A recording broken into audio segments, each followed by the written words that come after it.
Oh, wait, I'm sorry. I have to get my students up here. It's okay. No, this is their time to come. Just part of it, right? Not a little. I pledge allegiance to the flag of the United States of America and to the republic for which it stands, one nation, under God, indivisible, with liberty and justice for all.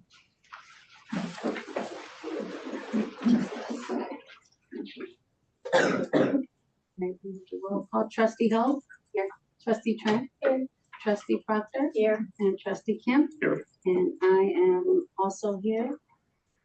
May I please get an approval, a motion to approve this evening's agenda? Motion to approve the agenda. Second. All in favor, say aye. Aye. All right, and can I please get a motion to approve the minutes from September 25th? I'll make a motion to approve the two sets of minutes for September 25th and October 23rd with guidance to staff to correct clerical errors that the trustees have flagged after the minutes were posted live online.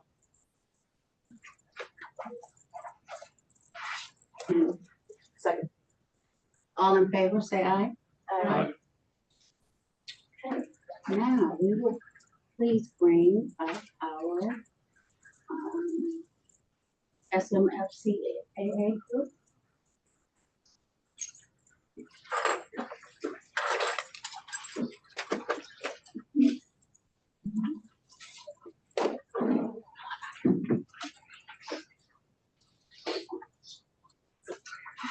Good evening, Board Superintendent Ochoa and our community.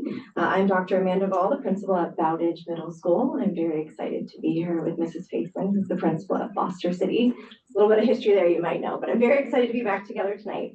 And I first want to acknowledge that this week we had a visit from our board and community members at Bowditch Middle School. So thank you so much to Trustee Proctor for coming, to Dr. Rupakaba for his visit. We had members of our ELOC committee, our PTA, Mr. Perez was there, and one of my favorite parts is we had students that were also there to visit, so it was a really great opportunity, and so thank you for coming.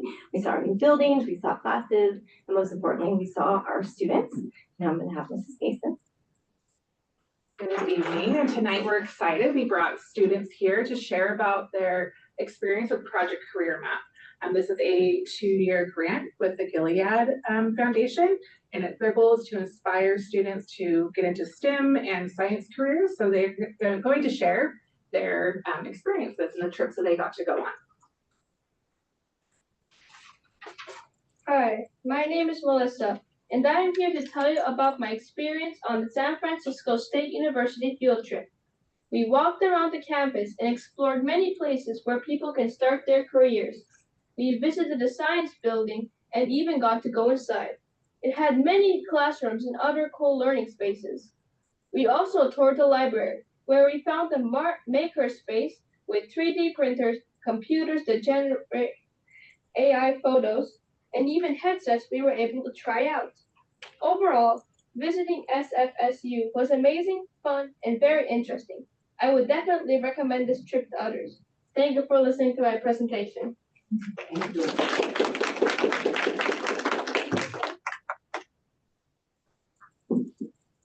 Hi, my name is Guy.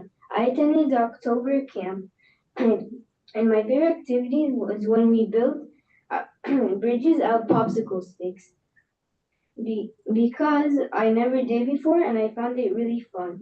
Another activity I really enjoyed was coding robots to go through a maze. Thank you for listening.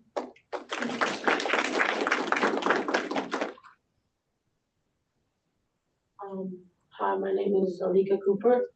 I went to the October camp as well. And one of my favorite activities that we did there was we made cars out of paper and clay, and me and my friends who were there tried to make it fastest. Thank you for listening to my speech.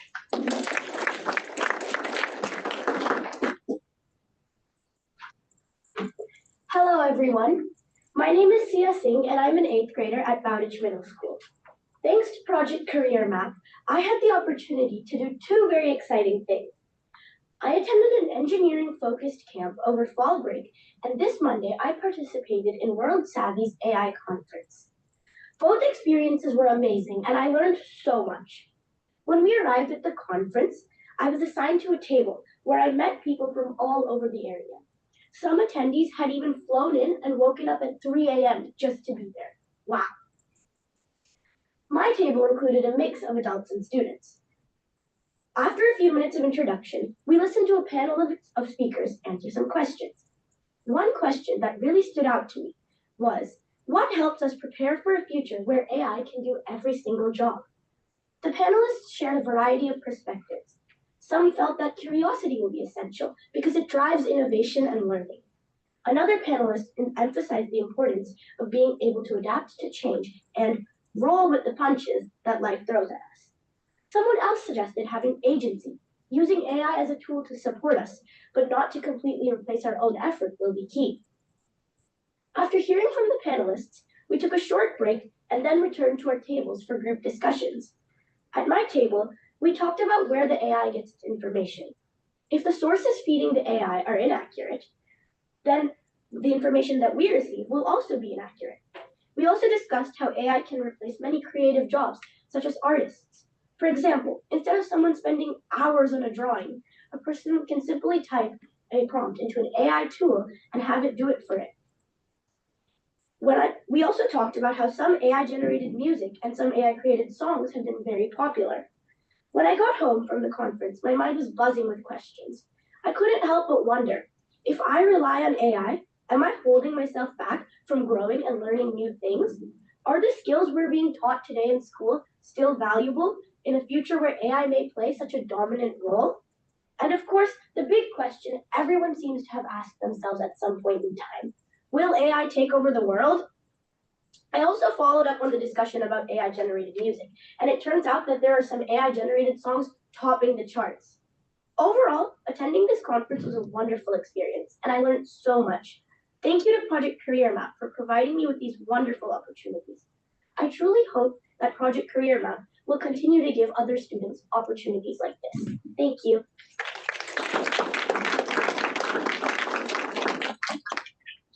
You we have questions, but thank you guys so much. Thank you very much.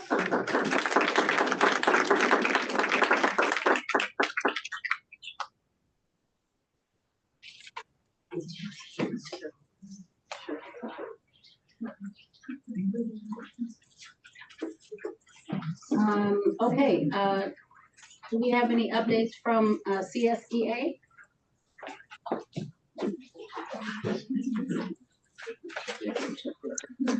Bishop? You guys can hear me? Yes. Yes, ma'am. Good evening, trustees, Superintendent Ochoa, executive staff, and guests. For those who do not know, my name is Brianne Bishop, and I'm here on behalf of the CSEA Chapter 411, which is the union serving the classified employees of our district. Our report is nice and short tonight. Our members are all working very hard to keep up and wrap up for the Thanksgiving holiday. The only report I have to share tonight from our chapter is that we are excited to participate in the Benefit Advisory Committee tomorrow. We are hopeful that this will help pave the way for expanded healthcare coverage for our members' families in this district. Our members work very hard and deserve to be able to provide healthcare for their families at an affordable rate. Other than that, we wish everyone an enjoyable, relaxing Thanksgiving upcoming. And that's it. Thank you, Ms. Bishop. Thank you. All right, do we have anyone from SMETA?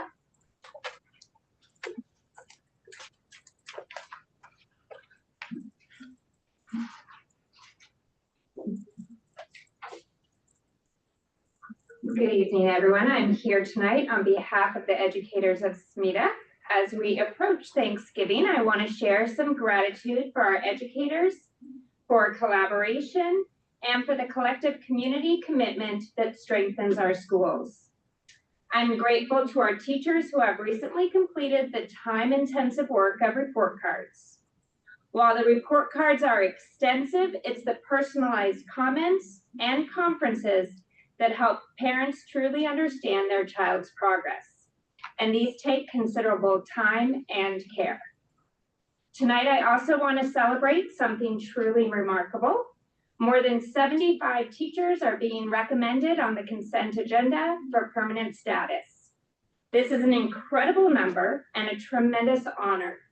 These educators have demonstrated their commitment to our students and our district, and we're grateful to welcome them as permanent members of our teaching community. This speaks volumes about the quality of educators we're attracting and retaining. These dedicated and passionate teachers will receive additional recognition at their school sites with their colleagues, where their accomplishments can be celebrated by those who work alongside them every day. Congratulations to them all. Finally, I'm grateful for the ongoing collaboration between the district and the educators, for our students who bring a lot of curiosity and energy to our classrooms, and for our parents and families whose partnership makes our work possible. It's this collective commitment that enables us to meet the diverse needs of our community and makes our schools strong. As we head into Thanksgiving break, I wish everyone restful time with loved ones. Enjoy your week off. Thank you. All right, our foundation.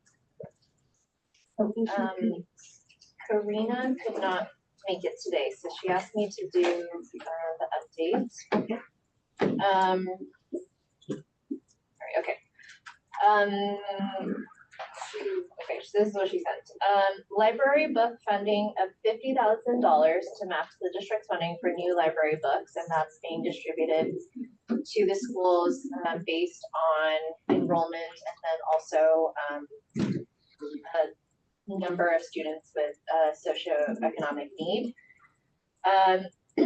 So we're really grateful to the Ed Foundation for that, and I know the librarians are really excited about that. The Ed Foundation is currently running our annual giving campaign, asking $250 per family in the district to support out-of-classroom experiences for students across the district. Please think of the Ed Foundation on Giving Tuesday and check if your employer will match your donation. We are very excited to see how Project Career Map is developing with STEM career clubs across our middle schools and large field trips to see STEM professionals at UC Berkeley and SF State over the last 2 months. And we recently received large grants from the Adobe Employee Community Fund and Michael Kai, I think is how you pronounce it. That's it, thanks. And also, of course, our readathon is coming up in late January, early February, and it will be the 10th annual readathon, so excited for that. Any other community reports? No? Isn't 10 the paper anniversary? Isn't 10 the paper anniversary? You know, 10 is paper, 15 is, you know, there's like the gold. Ask AI. Ask AI. Are there any married people who know that kind of thing? Yeah, 10 is No, it's the first. Oh, okay. I missed it then. Inflation. Right. Any other committee supports? Okay, public statements related to agenda items. Persons will be called on.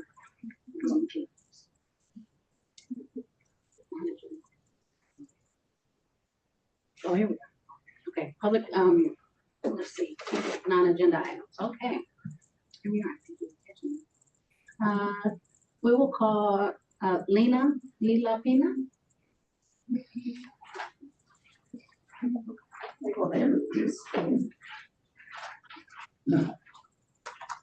So I'd like to just talk to you guys about the safety in your middle schools. My child was assaulted this couple weeks ago at Burrow Middle School, and in that week there was about, I don't know, 4 or 5 incidents, and I guess I'm concerned because the safety at the schools is just There's no security, there's no anything going on. The teacher literally stood there while my child was assaulted unprovoked.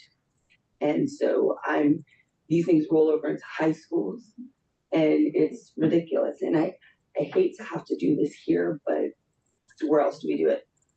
Our kids are not safe at schools. Our kids are not even safe in the streets. It's bad enough that kids are walking down the streets and they're getting jumped or whatever's happening. And then it rolls over into schools. Schools are getting beat, kids are getting beat up in schools, and nobody's doing anything about it. So that's my concern. I would also like to bring up how it rolls over into high schools and into the streets. My son was also jumped and assaulted. 2 of his friends were put in the hospital. And I apologize, I have to do this here. I have a USB drive of the kids that jumped him. May not know who they are, their faces, but you guys will, some of you will recognize their voices and their clothes. I also have on this thumb drive a phone conversation of the person stating where they found my son when they jumped him and his 2 friends that were put in the hospital. And the reason I bring this to you today is because the person who jumped my son is your son, Hut Mason. There's your USB drive. You guys are welcome to check it out. I think it's important that everybody here knows what goes on, and I don't know, but we obviously don't have the schools under wrap with safety, but I don't understand how that could happen when people of this level, their own kids are terrorizing the community. So I just hope that we can do better and you guys can figure out something better. And I hope, Superintendent, that you look at that thumb drive as well. Like I said, there's a phone conversation on there and other things, just because you guys need to know who else, whose kids are doing these things as well. Because it's not just people in the community who come from bad backgrounds and good or horrible backgrounds or poverty or whatever.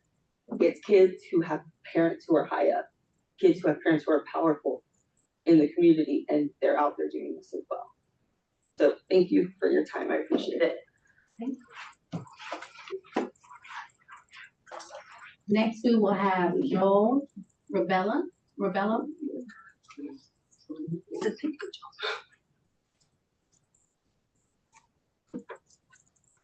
Good evening. Sorry to hear about that. My name is Joel Rebello. I am a parent of a Fiesta Garden student, 2 students and 1 over at Abbott. And I just want to start by thanking first the teachers and classified staff at Fiesta Gardens for their continued amazing work they do within that community. And I also want to bring light to the public space, my concerns with an issue that we've been having with, I would like to say, the administration as a whole, but I've already emailed superintendent and trustees, but I'm doing it here as well. We have a issue with a long-term sub placement or how it's being addressed at Fiesta. And we're grateful that we now have a qualified, excellent teacher who is going to fill in for the remainder of the semester. But it's important to note, while we're going to be celebrating this milestone with a signing of a beam for the new campus that's being built, it's also important to know that we have about 20 or so second grade students in a classroom that have gone a whole month without instruction from a Spanish speaking instructor. And it is quite remarkable that we were not able to find a qualified Spanish speaking substitute at the district Spanish immersion school. I believe the teacher of assignment for this school year provided the district and administration adequate time regarding their maternity leave, but I don't think we could rely on TOSAs and retired staff members to fill in for positions long-term, especially at the Spanish immersion school. So while we are grateful that we have a teacher now for the remainder of the semester, the problem is not solved. There's been a significant loss of learning that has occurred over this past month. The teacher who's now entering in has to assess all the students who are at different levels in ZERN and STMath and has to establish ground rules for the classroom. In the remaining 3 or so instructional weeks we have left, which then is going to transition to the teacher returning back from maternity leave. So I want all of you to keep this in mind and consider working with the families of that classroom, because we are also now in a position where we have transitional administration at that campus. And while everyone is going to see the newsletter of the new campus, we want it to function and run smoothly because the families of Fiesta deserve this. Not just my children, but all the children in room 17 as well as at school. Thank you. Thank you. Thank you for your public comment. We will move to announcements. Oh, yes. Joe, can you please check online to see if there are any public statements related to non-agenda items? Yes, President Brooks, there are no public comments on Zoom at this time. Okay. Okay, public statements related to agenda items, persons will be called upon at the appropriate time. And then we will move to announcements.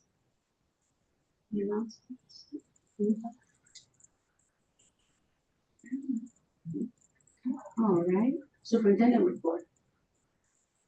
Just realized we don't have our mics. I know. Some of the components are down.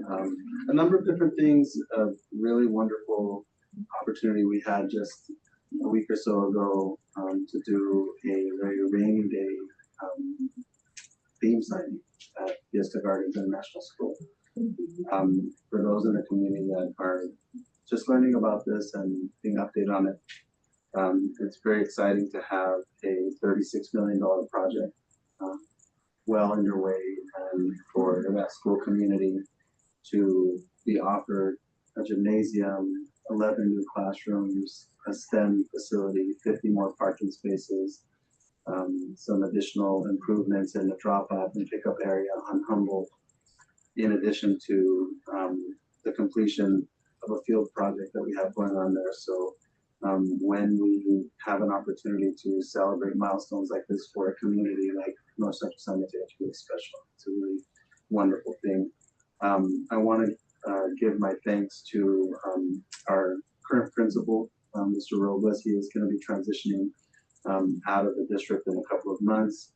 He's a wonderful person, and he cares a great deal about education. He did some really wonderful things while he was at Fiesta Gardens, but he has decided to move on effective January, and we have some plans in place on how to support the school moving forward, and we're looking at a really positive return coming back in January.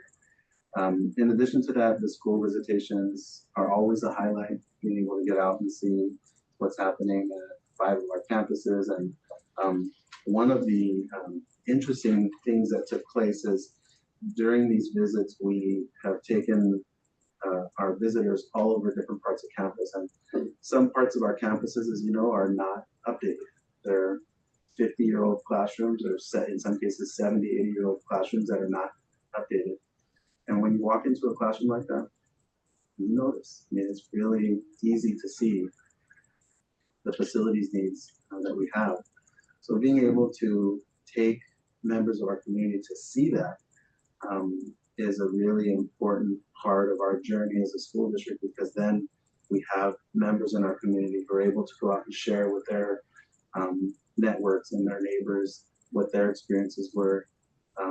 And we got some really wonderful responses back from the people who visited the schools with us.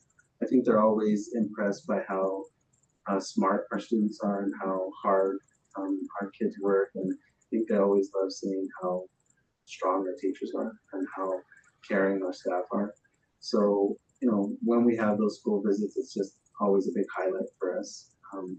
And many thanks to the schools that hosted the visit. And then I want to thank Susie and the team over at Bowditch, because last week they did a really big e-bike safety event. It was a 3-day rainy day, so thank you for that, Susie. A 3-day rainy day event where we brought in an expert from Southern California who came in, got to know the streets surrounding Bowditch Middle School, and then did a bike safety training for our students. that ended up serving a lot of kids who really benefited from it. And we do have plans to bring that company back in the spring and have them work with Habit, Bayside, and Corral as well. There's certainly a higher concentration of bike riders at Bowditch, so we felt like that was an important place to start. But we do plan to get out to all of our middle schools. Susie, it wouldn't have been possible without you, so thank you for that. And that's my report. Thank you. Okay, we will move to the proposed consent agenda. Item 4, let's see, all items on the consent agenda are considered by the board to be routine and will be enacted by the board in one motion in the form listed below.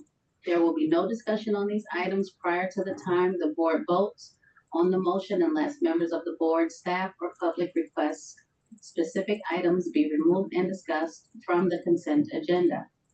The superintendent and staff recommend approval of all consent items. Movement of any recommended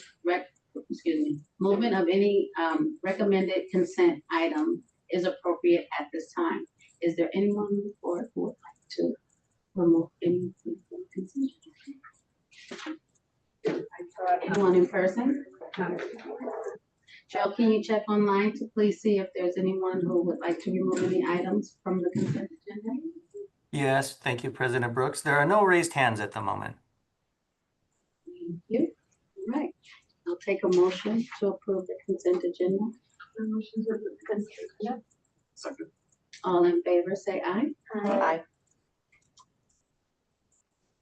Now we will move to 5A, education services.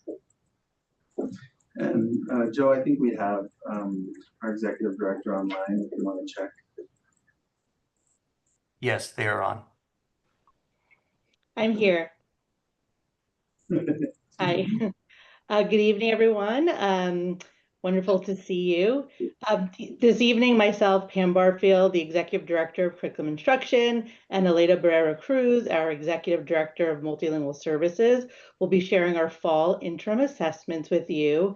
And just as a reminder, interim assessments are given approximately 2 to 3 times per year, and they really provide our teachers with usable data to ensure what we're teaching students are learning. So we're going to share that with you, and I'm going to share my screen, which I have not done yet.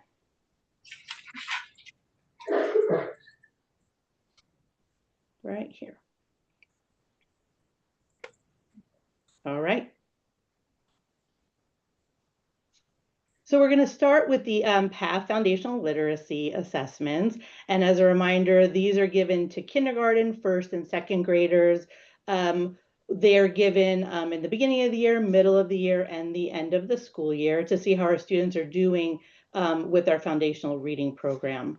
One thing to note, this year we did the first assessment a little bit later. We normally give the assessment in August, but we moved it to October to align with grade reporting. Last year we tried it 4 times of the year, but we get feedback from teachers that sometimes that's a little bit too much. So this year we're doing it in October, again in February and March, and then again in May. So a couple of things to see here is we're continuing strong progress in our early literacy data.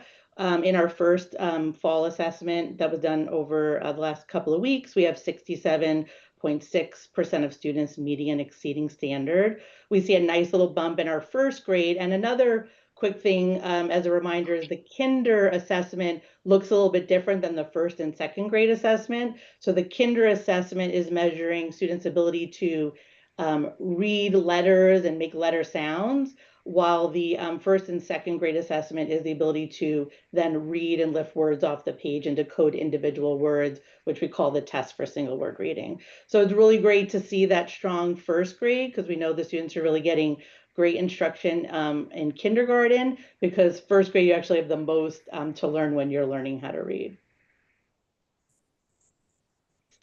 This slide here is giving us a little look at, as we know we've been doing this program for the last few years, and I know we've talked a lot about the program, but we're kind of showing you, well, what's happened over the few years that we've given. So you can see kindergarten from 2023, 24, 25, and the same in first and second grade. And again, we're seeing a lot of progress in our students, even though, again, the assessment might have been given at slightly different times. We're seeing the right trend with how students are performing. Second grade is always something that we look at together. And I know we've talked about where sometimes we have students that haven't started our program in kinder or even first grade. So second grade is always a grade level that we're keeping an eye out for to see what sort of interventions do we need to provide students that maybe have missed things in kinder or haven't been with us since kinder and first grade.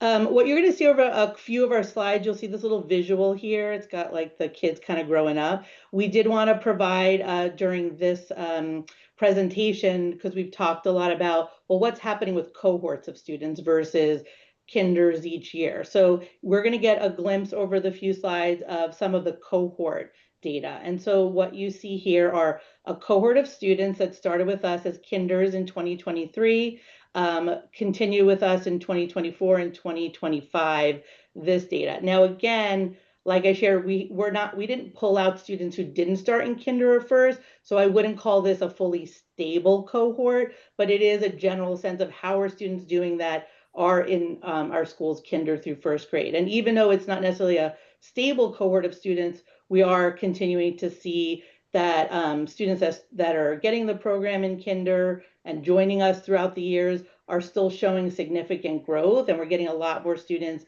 meeting and exceeding standard than not meeting and nearly meeting standard in the assessment in the program. I'll turn it over to Aleida. Good evening, everyone. I'm Aleida Barrera Cruz, Executive Director of Multilingual Learner Services. As my colleague Pam has been describing, I'm describing here the subgroup of students who are considered to have economic need. As you can see, we also see a trend towards increasing their performance from 27.4 back in 2023 to approximately 40.7% now in this school year during the fall term. Next slide, please. Yeah, I'm doing. So as Pam was describing, we're trying to create a visual of what a cohort looks like. However, when we think about multilingual learners or English learners, the term cohort doesn't really apply because every single year we reclassify students. So the students who are considered English learners in kindergarten might not be the same group the following year because we're constantly reclassifying. So what you see here is that our multilingual students, English learner students, are becoming steady in terms of their performance. So they started with approximately 27.3% back in 2023, and now they're at 24.6% in this current school year in the fall term. But like I said, it's not a stable cohort. For our Latina students, we do notice an increase from 24.5 back in 2023 to now 36.5 during the school year. Okay, now we're going to take a look at our NWEA MAP English reading growth. So this is a newer assessment that we started last year to look at reading in 3rd through 8th grade. And I do want to say, and I meant to say this earlier, I am really grateful for our students, for our teachers, for our site leaders and our TOSAs supporting this assessment system. You know, teachers take time out of their schedule and their scope and sequence to give this assessment and really look at this important data. And a lot of the times especially in kinder, first and second grade, they're one-to-one assessments. And we just really appreciate and are grateful for them for doing these assessments so we can look at this data together. So our first is kind of, again, an overall by grade, how we've been doing in the NWEA reading growth assessment. Again, we've only had 2 fall administrations so far. And in 3rd through 8th grade across the grade levels, you can see sort of the data looks a little steady across. We have some higher data in 7th grade, a little bit lower in 4th grade, but overall we're at 55.5% of students meeting and exceeding on the NWEA MAP reading assessment. This assessment and the next 2 slides are kind of doing a similar thing where we're looking at by grade, not cohort. So you can see what did it look like last year when our 3rd graders were taking the NWEA reading growth, and what does it look like this year? Again, it's a little bit mixed of how students are doing, where we have 3rd graders that made some increase this year, 4th grade a little bit less, and the same with 5th. And then we also have now by cohort, so where the previous one was grade level, this one is looking at how did a 3rd grader last year do compared to them being in a 4th grader this year. Again, understanding that the cohort might not be fully stable, but it's giving us a good sense of how our students are doing. So here we see pretty steady, looks pretty similar for students as they move through the grade level. We do see from the 5th grade to the 6th grade that dipped a little bit for those students. And then now we'll take a look at the middle school version of that. So these are our 6th graders, 7th graders, and 8th graders, how they've done in that grade level over the last 2 years. Again, looking pretty similar in the grade levels, a little bump, which we saw earlier in 7th grade. And then we're back to the cohort look, where we can see how did our 6th graders do that were in 6th grade last year and 7th grade this year, and then 7th to 8th. Obviously, we can't share 8th because they're in high school now and they don't do this assessment. So again, we see a little increase from the 6th to 7th grade, but a little decrease from the 7th to the 8th grade. And for some of our key subgroups, if we try to compare them by cohort, again, we're doing our best because we know that every single school year, these students may be new to our district, to their school, or, you know, they are just, there's a lot of mobility in our schools. So when it comes to economic need from 2024 to 25, we don't see much mobility. The same goes for English learners and our students with disabilities. So our subgroups in these areas, they pretty much stay about the same.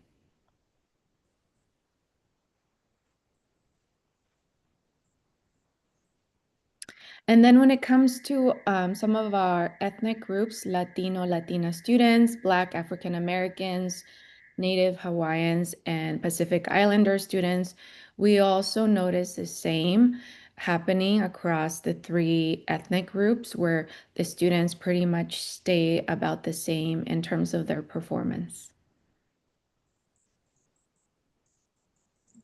And before we move to math, just to clarify, the NWEA is an online assessment.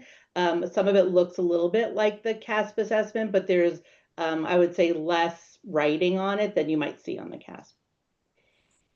All right, so now we're going to move into our math CFA Zern assessment data, and this is just kindergarten through 5th grade. Our middle school teachers just gave the their interim assessment, so we don't have that data readily available, but we can definitely follow up with that. So we'll just take a look at what's going on in elementary school. A couple of things to point out, that this is the Zern portion of the assessment. So this is letting us know how our students doing in the program that we're teaching. The other thing is that a little different than the benchmark assessments. The benchmark assessments usually are given, it's the same assessment 2 to 3 times a year, where the common formative assessment, or the CFA, is given after a unit of study. So it's letting us know, did students learn what we taught them in that mathematics unit? And so overall, we're seeing, based on the Zern data across the board, pretty high scores on students performing on this assessment. I think we see some really great data across the grade levels in kinder through 5th grade on students that are meeting and exceeding standard. Here's a look again, which is around like, how did kinder do last year in the beginning of the year to this year. Here we're not going to show a cohort because kinder assessment looks very different than the 1st grade assessment. So it's really hard to kind of match how the students are doing in this kind of a graph. So we see that in kinder, we have kind of similar data, first and second students overall in those grade levels scoring similar. Definitely the data is letting us know that kinder and second grade might have some stronger data than first at this time, as we're looking at the last couple of years, but they've been steady in those grade levels. So definitely data for us to take a closer look at. This is, again, similar by grade level last year and this year for the fall assessment, third, fourth, and fifth grade this time. We see in this one, it's interesting because we see a nice little jump in the grade levels. And one of the things that we could say as a support of this is these are the grade levels that when we rolled out our last strategic plan had a big, more of a focus in mathematics with the math TOSAs and teacher support and professional development. So here is where we could say one of the strategies that we put in place seems to be working for these grade levels. And for key subgroups, we are talking about economic need, English learners, and students with disabilities. We're happy to report that these students have increased their performance from 2024 to this school year. For example, students with economic need have risen from 65.2 to 68.2, English learners 58.7 to 61.3, and our students with disabilities as well, jumping to 59.1. In terms of our ethnic racial groups, Latina, Latino students, we see the same trend going up across all of the three racial groups, Black, African American, Native Hawaiian, and Pacific Islander. We see the same trend, so we're really happy to report that all of the math strategies that the math team has been putting in place has really paid off.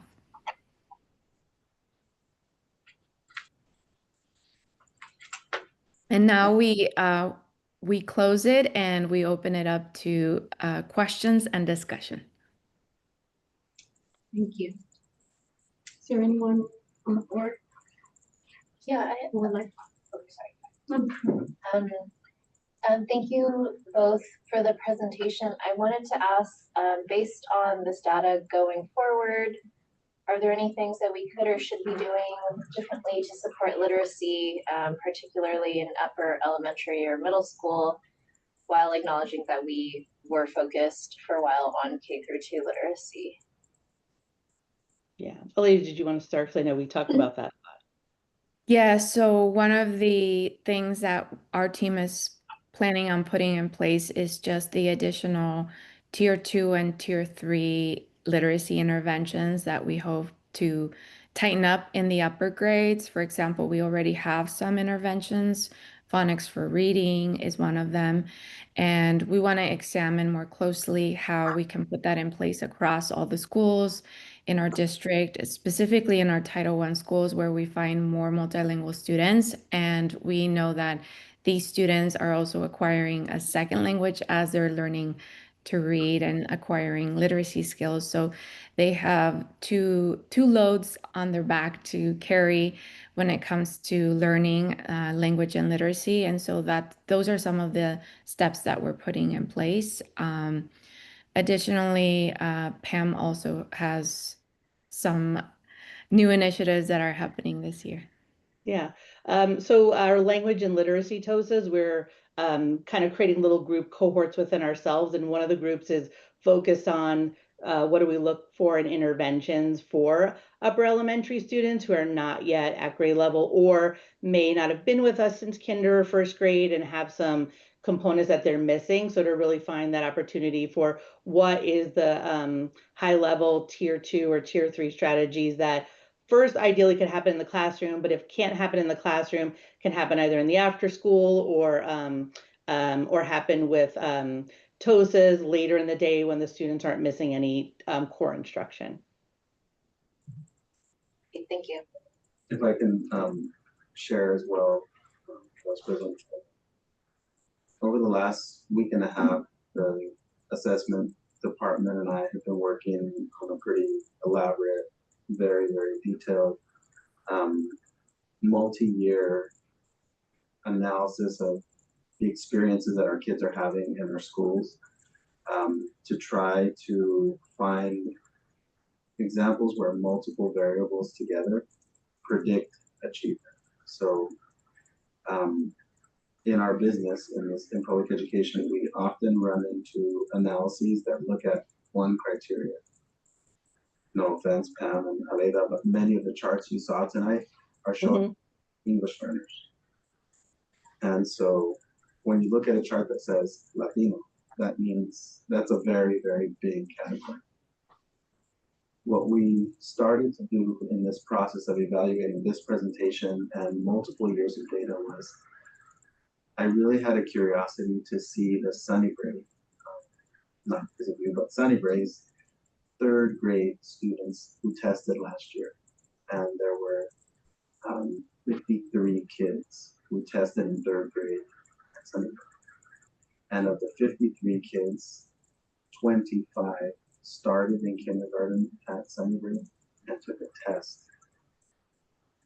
at Sunnybray in third grade.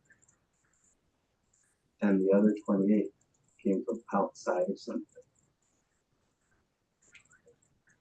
28. At Audubon, there were closer to 80 test takers. And 19 of them came from outside of Audubon. So that's a high number to that. Honestly, very surprising a great deal. So I said, let me look at these scores. The kids who came from outside, well, they were very different. Students who transferred in to Sunnybray, on average, 85% did not meet standards on the state test. At Audubon, 70% met or exceeded standards.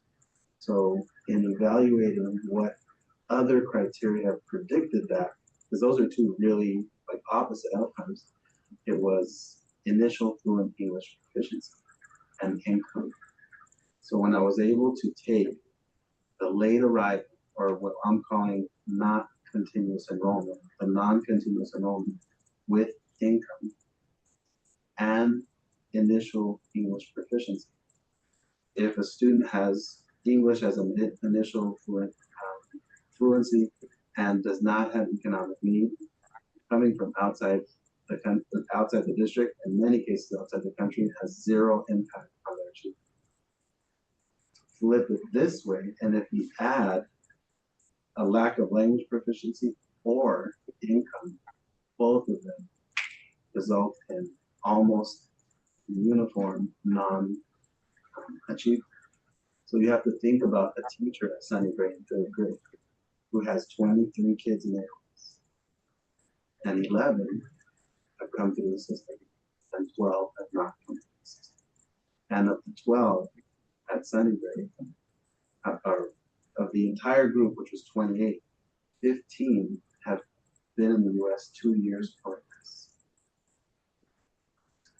If we don't think about that, and what's interesting about what this has to do with multiple years of our reading program is like our theory of action is get them in, get them started, move them up. And to some extent, we know that we're a very mobile school community, but this surprised even all of us who, every single person who's started to look at these data arrays is just sort of like, wow. Having said that, there are still like impacts, even when a student comes from outside the district and has a higher income is not a challenge, or they already speak English. It's just an adjustment to a new place is also hard.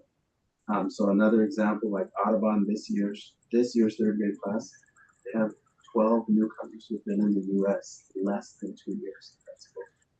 And that is like, wow, I knew we had newcomers, but there is something unique about this part of the peninsula and this part of the state where trends just move faster, things just shift a little faster. And when I compare it to prior years, those shifts weren't evident yet. So what that has to do with this conversation about how we support students who do arrive is we can develop specific plans to support families as they enter the system when we know they're entering after kindergarten, but we haven't because we didn't understand the scale up until this point. So there's a part of me that feels like I have to interpret achievement at 7th grade and Laurel Union Park, which all have very similar data in a specific way. And I also have to be able to look at students who we think are going to score a certain way on their achievement exams and don't, and try to figure out why that's happening. And almost in every single case, when a student does well on because one of the things we've talked about is that if we're getting 67% meeting standard on these, why aren't they scoring the same on the CAPS? One of the reasons that we're zeroing in on the explanation is when a student scores meeting or exceeding on these internal exams that we're reporting publicly into the board, but they haven't mastered English. There is a high degree of certainty that an expected achievement outcome, I'm expecting a kid to score exceeding results in meeting criteria and pro rata for kids who expect to meet. And when they have English proficiency, that doesn't happen. We can predict that. Part of the reason is that what we're reporting is a reading test.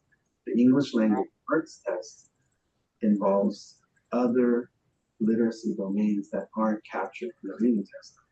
And that's what's important about being at this juncture and having, as you know, incredible teachers and having really smart administrators, is figuring out a way to take that initial reading data and begin to provide support in the class in the non-reading domains that will have the overall achievement. So it's like, it's been a week and a half of like a lot of reflection. You can see on their faces on the TV screen. I've been pulling them in about every couple of hours saying, look at this chart, now look at this chart. But I think we're zeroing in on a way to start to collaborate with our teachers and principals about giving those in-class supports and then obviously out-of-class supports too. Thank you. Anyone else? I just had a quick question. So based on where we are with our fall assessment, actually, I just want to start off by thanking you all for the breakdown. I especially found the cohort analysis to be very helpful. Maybe not for a full board meeting, but in the future, I think now kind of seeing what the superintendent spoke about the kind of micro levels of, I wouldn't say noise in the data, but other factors that will affect the kind of overall picture we're getting. We've talked already about maybe having a site-by-site analysis, but even breaking out those other variables just to really get a clear sense. And just speaking more broadly, we've all seen the headlines. We've seen that half of California students aren't meeting level. We've seen examples of people at UC schools who, 18% of students don't even have 8th grade math skills. And so we know this isn't a problem isolated to our district, but especially as we're expending all these resources, pilots, initiatives, trying to address those, it would be helpful to have clear data to know what is or isn't moving the needle. And I know it's something that's already kind of happening in the background, but I know I hear constantly from parents about why are these headlines still persisting despite the resources, despite all the announcements that we make, despite all the kind of exciting things we talk about. And so whatever we can do to square that circle, I think would be helpful. But I guess based on where we're on the fall assessment, do we feel that we're on track to hit where we're trying to be for spring, or is there cause for concern or cause for alarm based on where we are right now? I know at one of our, I think it was a board study session when we looked at the student achievement overall, and we talked a lot about what could we be doing also to support students with being ready for the assessment. Again, we're not necessarily like the old school test prep, but at the same time, really looking at how do we know our students are going to be ready to take that sort of assessment. So we definitely have some plans in place to work with schools around that over the next few months, especially starting when we get back after winter break. So I don't know necessarily to say like we have this, it's always, for us, data is always urgent, and we always want to look at are students making growth through the year? Where did they start? Where could they end? Because sometimes, as you know, like if a student's starting far below grade level, you're not necessarily going to get them at grade level, but how do we make sure they're making progress? But we are definitely coming up with some plans to support our teachers and our schools with how do we make sure students are also ready to take the assessment through some giving them the chance to practice it. Yeah, and just adding based on what Superintendent Ochoa just mentioned, like the nuances of the data and the profile of the students that we're supporting, I think that's going to be really important. So For example, our Ed Services team and we walk the schools and we observe classrooms. We have conversations with the principals about the instruction that we're noticing specifically for multilingual students. And that then triggers like a site level specific plan around what data do they want to look at. And it's not just academic data, because when it comes to multilingual students, we're talking about trauma that they come with during their lived experiences, having lived immigrant experiences, and the trauma also impacts their learning in the classroom. So for us, it's always a whole child approach, having the social emotional supports in place that will also impact the academics and vice versa. If I can add one other thing, when we give context like this, one of the things that we worry about and we talk about is we don't want our community to interpret that we are making excuses. And we don't want others to hear what we say and think that it has some way of masking what's going on, or throwing a sheet over something. But I just want you to think about your personal children. Think about just moving tomorrow. Like tomorrow, just saying, we have to go, we're moving. Because a lot of our families moving. They're not sitting down and saying, hey, let's fly out there and check out San Mateo first. When they arrive here, they don't know where the library is. They don't know where a grocery store is. They're living in transitional housing in some cases. Even when they are fortunate, blessed to be able to get a great condo here or a house here somewhere in town, they're still a total stranger to it. So they have no network. And when I talked about figuring out a way to create services and support, it wasn't about getting better test scores. It was about thinking about what families need to create a feeling of belonging and integration to our local community, because this is a great place and you can do a lot at the public library. But if you just moved here from Nicaragua, you don't really know.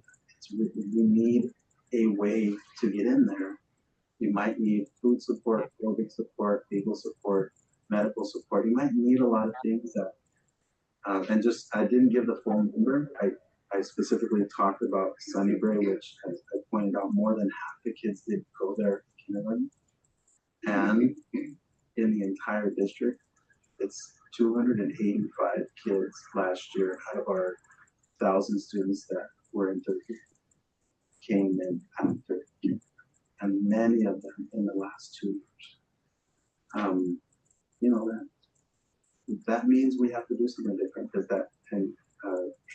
Vice President Trin and I went out to a great district out in Central California, and their mobility rate is super, super low, partially because nobody's ever heard of it. So until you get there, then you're like, oh, now I know you exist. But when they have families, they start and they build up with them. When we only factor in the continuity, our test score goes. And that's okay too, but we believe there's a way to create a support system around the family and the child to help them be able to access their learning in a more complete way. And that's part of why we're giving so much context from it. That's really helpful to have that context. Just the two additional questions. I guess one, I know the purpose of a lot of these assessments that we have that we talked about today is more about showing growth within these cohorts and others, for example, with Zern. But do we have a sense of how strong and predictive they are of, say, future scores on CASP or elsewhere? Because I imagine it's not a direct correlation, but do we feel fairly confident in terms of their predictive aspects, or we mainly focus on them to see year-over-year growth?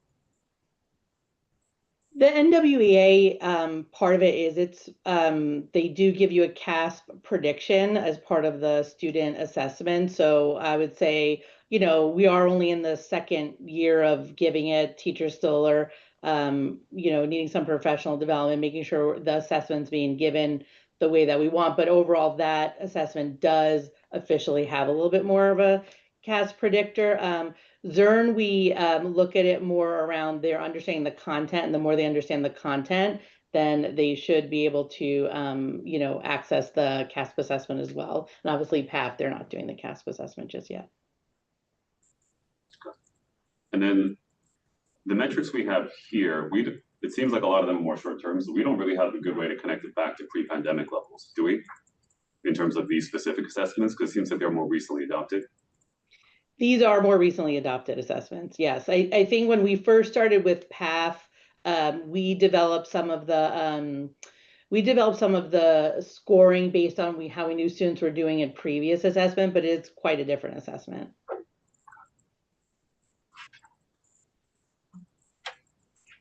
Are there any in person?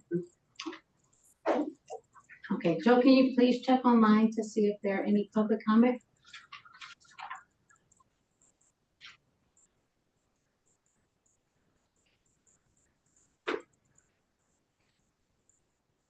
Joe?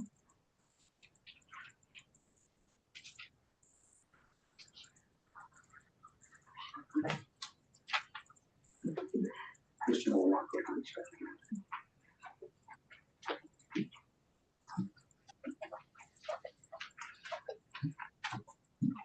My comment. That would be great. I just want to thank you for this presentation. I really do enjoy looking at this and seeing the cohorts is interesting.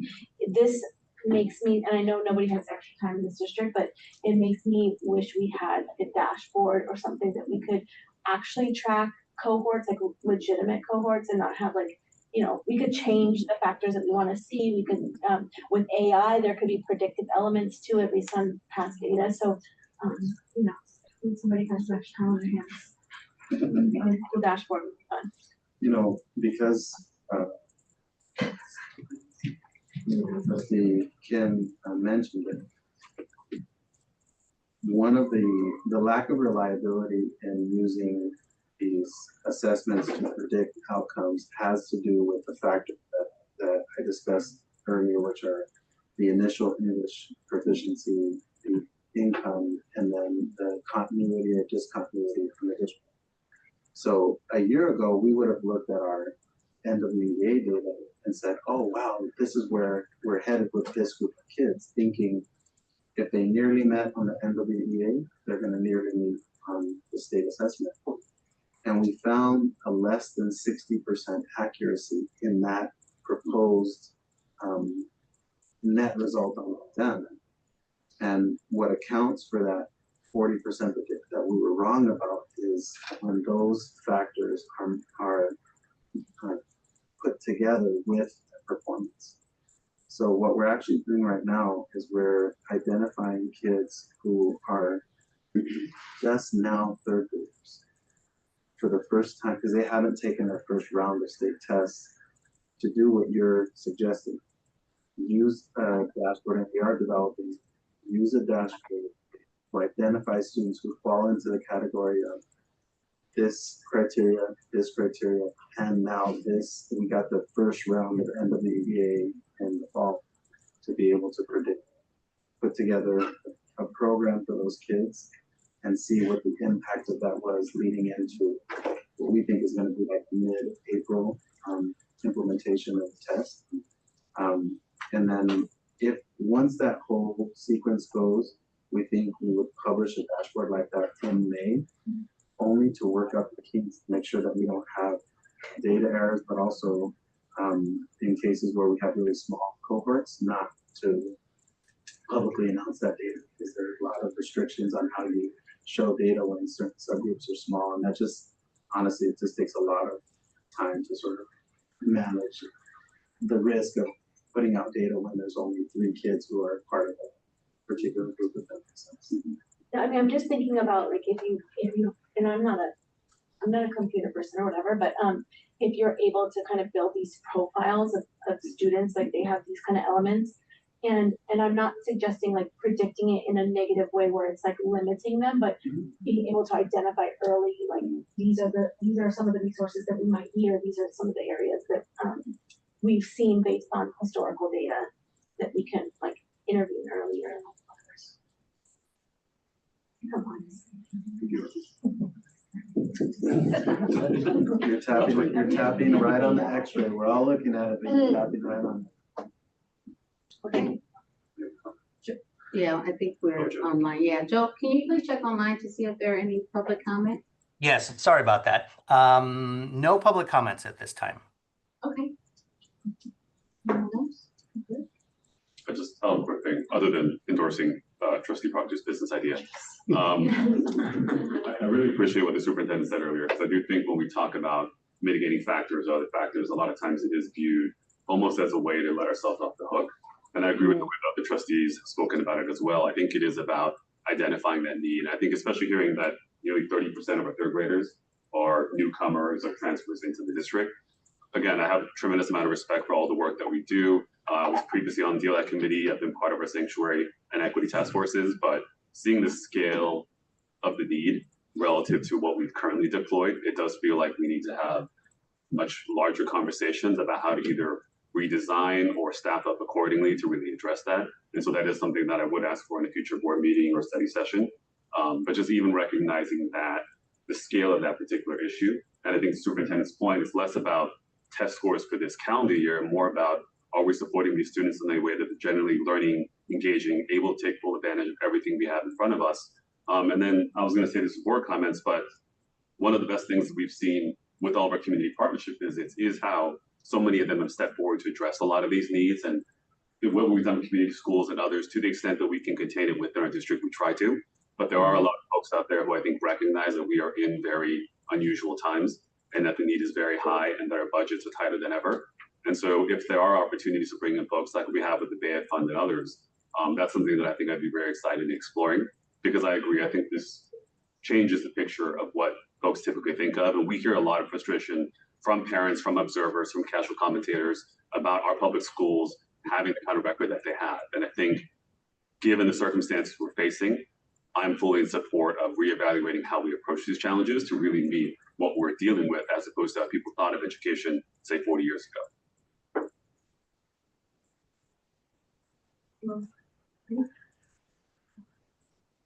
All right.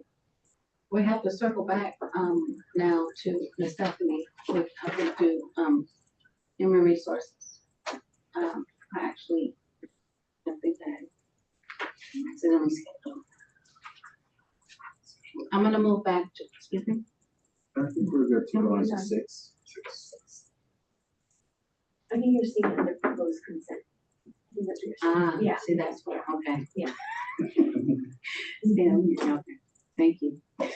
She was gonna do it. You can come up and talk. You used to be I didn't know I was giving a speech. Go for it. Sorry, I backed up on accident. Okay, we'll move to 6A, student citizen. Good evening, Board of Trustees, Public Superintendent.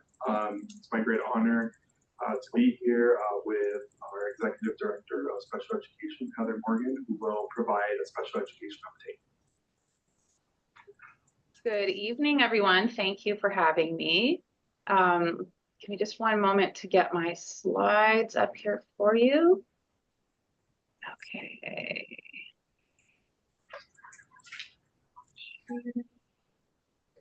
Now let me make sure that I'm doing this right. Okay. Okay. Just making sure everyone can see this all right? Yes. Like, yes. Okay, wonderful. Thank you. Okay. So again, Superintendent Ochoa and School Board Trustees, thank you for having me tonight. I'm here to bring you your special education update.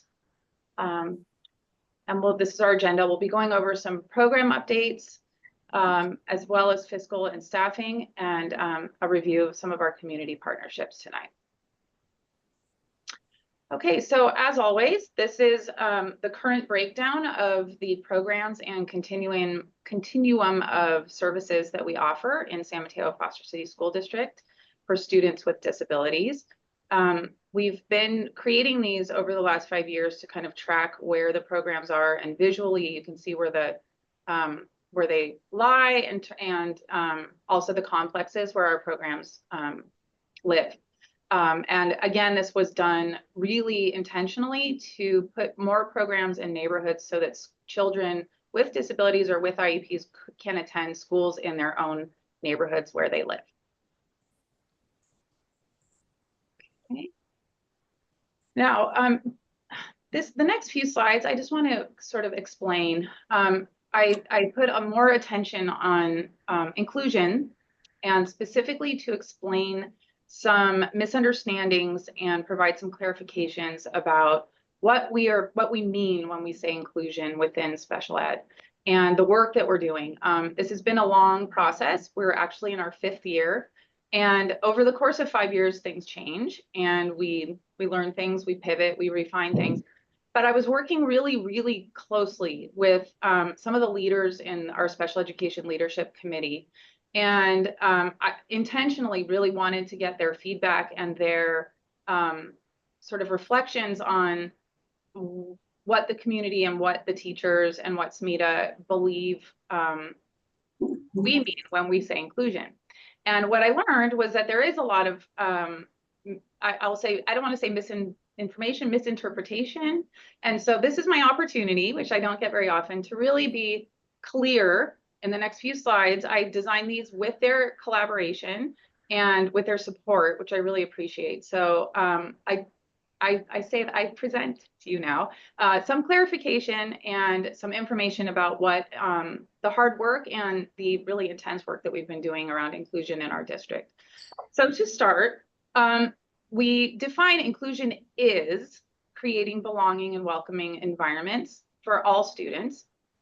Inclusion is standing up for human dignity. And that one actually I probably should put at the top because that's my number one. Inclusion is a belief that all students have a right to their education. And inclusion is also required by the California Department of Education, and it has target % of time spent in general education. I'll be bringing you our data on that in just a few slides. What inclusion is not, it is not segregation. It is not an expectation of assimilation or that we're curing or fixing students with disabilities. It is not the same in every school or in every setting. So inclusion may look very different depending on the size of the school, the shape of the school, the location of the school, the programs that are there. It's very individualized. And it's also not meant to replace IEP team decisions, but it should be encouraged as individually appropriate during the IEP development. Okay, having said that, this is a little bit more clarification. And again, I'm saying this to really respect the thoughts and contributions of the teachers that I work with. So inclusion, again, is not one size fits all. It does not mean that all students will receive all services exclusively within a general education classroom. I think that's really important to understand. For some students, being included may mean receiving services within the education setting, while for others, it may involve a combination of general education and specialized support outside of the general education setting. Services should look different for each student in special education, and inclusion aims to ensure a diverse student population receives a continuum of services and supports responsive to each student's evolving needs. So with that clarification, this is our new and improved inclusion improvement team. And you can see we've grown. When we first started, we had 2 little schools, and now we have 6 with really robust teams. These are all of the individuals. We have a great cross-section of roles throughout the district, including general education teachers, special education teachers, administrators, teachers on special assignment. We've got pretty much everything. And so I wanted to make sure that you saw that this crosses both cities, both age groups, both elementary and middle, and that we've got a broad swath of membership working with us on this improvement team. Oh no, why is my graphic not showing? Can you see it? Why does this happen sometimes? I can see it. Or we can see screen. It like disappears. I don't know, Canva made it disappear. Well, I apologize for that. If I can get it to come back, I will. I wanted to explain what the SIP Inclusion Academy is. So SIP, again, is supporting innovative practices. We are grantees. We're Tier 2 grantees from the state of California, from the California Department of Education. And leadership and training and attendance at this academy are at no cost to the district. So all of the people on the previous slide are invited to attend this academy with me. We have been to the first session already. That was on October 21st of 2025. Our second session is coming up in December, and there's a third one in March. It is also hosted by the San Mateo County Office of Education in conjunction with the El Dorado County Office of Education. And this is our big opportunity. I wish I had the opportunity to participate in this 5 years ago when we first started all of this work. And so this is kind of the guiding work that we're doing to push inclusion forward in our district. Oh my goodness, my beautiful, I don't know why they're not showing up. I'm sorry about that. It's such a pretty little pyramid too. So the results pyramid, which I really actually, is there a way for me to try to get this to show? Give me just a moment, because I think it's important for you to see the graphic. We all have it on our own computers, by the way. You can see it. Yeah, it was on the online agenda, so it is. Oh, so you have seen it. Okay, so on the online agenda, you can see it. Okay. So the results pyramid is actually from a group called the Culture Partners, and SIP and the Inclusion Academy introduced it to us as a tool that we can use to identify key results that we want to see change within our district. So in order to do that, we start at the top of the pyramid, which is really your end product. It's your key results. And then we work backwards. And the thought behind that is that the results that you get in any system are the product of the actions of the people within the system. And actions are driven by our beliefs, and that our beliefs are the result of our experiences. And so in working backwards through this program, the way that we make real change that is effective and your key results is changing people's experiences. Because if I have experiences that tell me something, that's going to affect what I believe. And what I believe is going to affect what I do. And what I do is going to affect my outcomes. And so this is a model that we're using right now within the framework of the Academy to identify outcomes that we're looking to change for students in terms of inclusion in our district, and then what we need to do to shift actions, beliefs, and experiences in order to make that culture shift. If we don't do that work and the culture doesn't get shifted, we won't see any sort of results that are permanent. This is where if we jump right into just trying to change something very quickly without having done the work on the experiences and the beliefs, that's where we don't see it stick.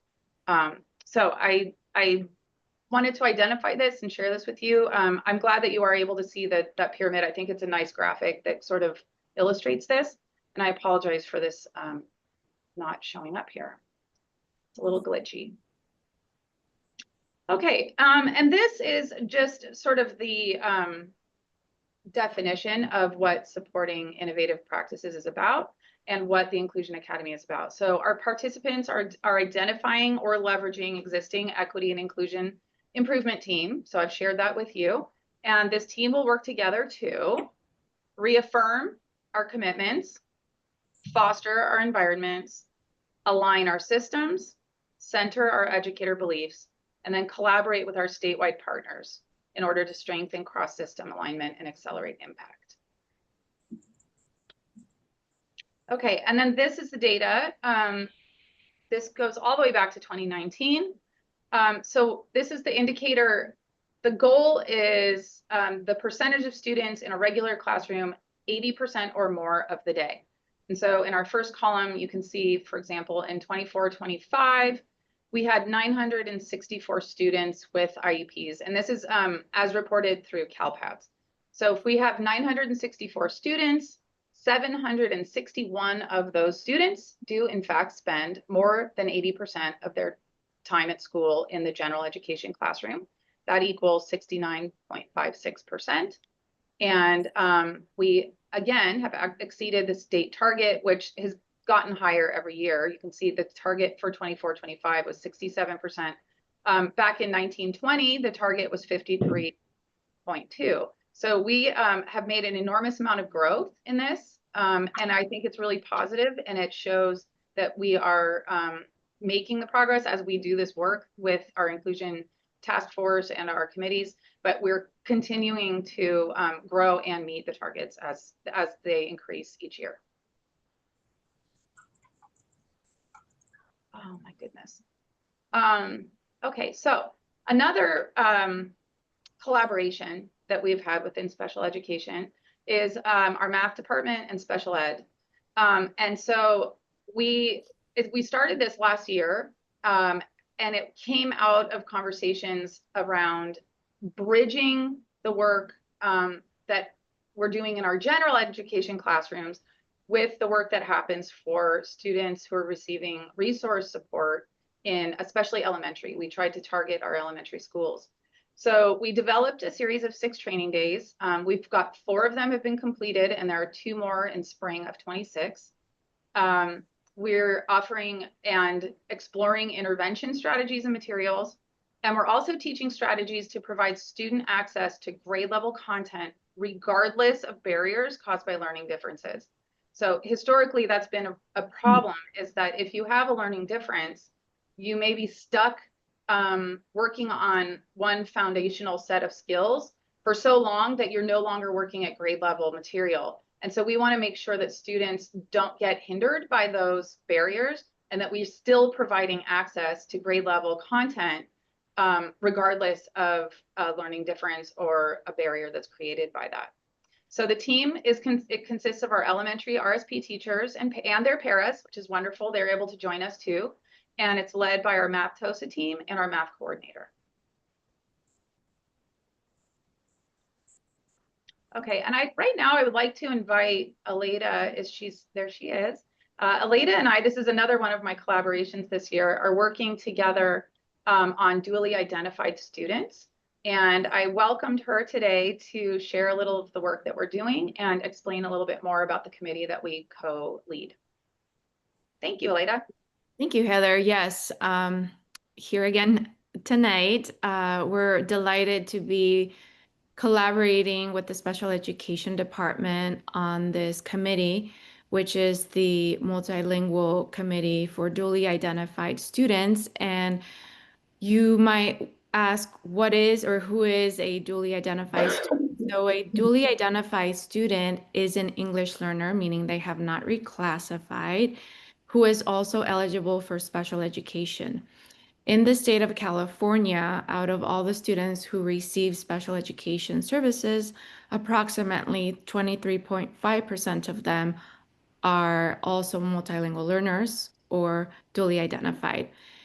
In our district, that number is a little higher. We have about 52% of all of our students who are in special education identified as well as multilingual learner. Next slide, please. There you go. And so this year, our collaboration is a group of people or educators that include special education educators, general education educators, school principals. We are very fortunate to have 2 principals on our collaboration. And we also have some of our multilingual TOSAs on there as well. And it's been very eye-opening, because throughout these meetings, we actually bring our own school and our own district data to really dive into these topics. And the topics that we're covering during our meetings are about Tier 1, meaning how do we provide integrated and designated English language development supports for students who are dually identified, and what are those look-fors? The second topic that we're diving deeper into is how do we ensure that our IEPs are include language development and also have the criteria necessary for reclassification, making sure that our duly identified students are in the correct pathway and that the supports in their IEPs are also supporting their language needs. We are also trying to build collaboration structures amongst our teams by doing some co-planning together and putting in place some protocols. For example, during our last meeting, the team developed some look-fors for what does it mean to have linguistically appropriate IEPs, and they're actually going to be attending IEP meetings and just providing that feedback to the IEP teams about making sure those goals are adequately developed for the needs of duly identified students. At the end of our committee, we want to deliver a toolkit that our district can start implementing next year for supporting duly identified students. So it's been truly a collaborative effort, and we're both learning from each other.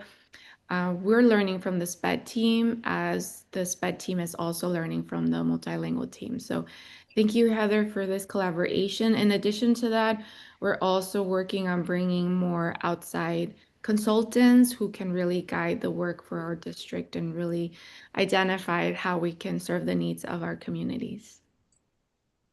Thank you, Aleda. Okay.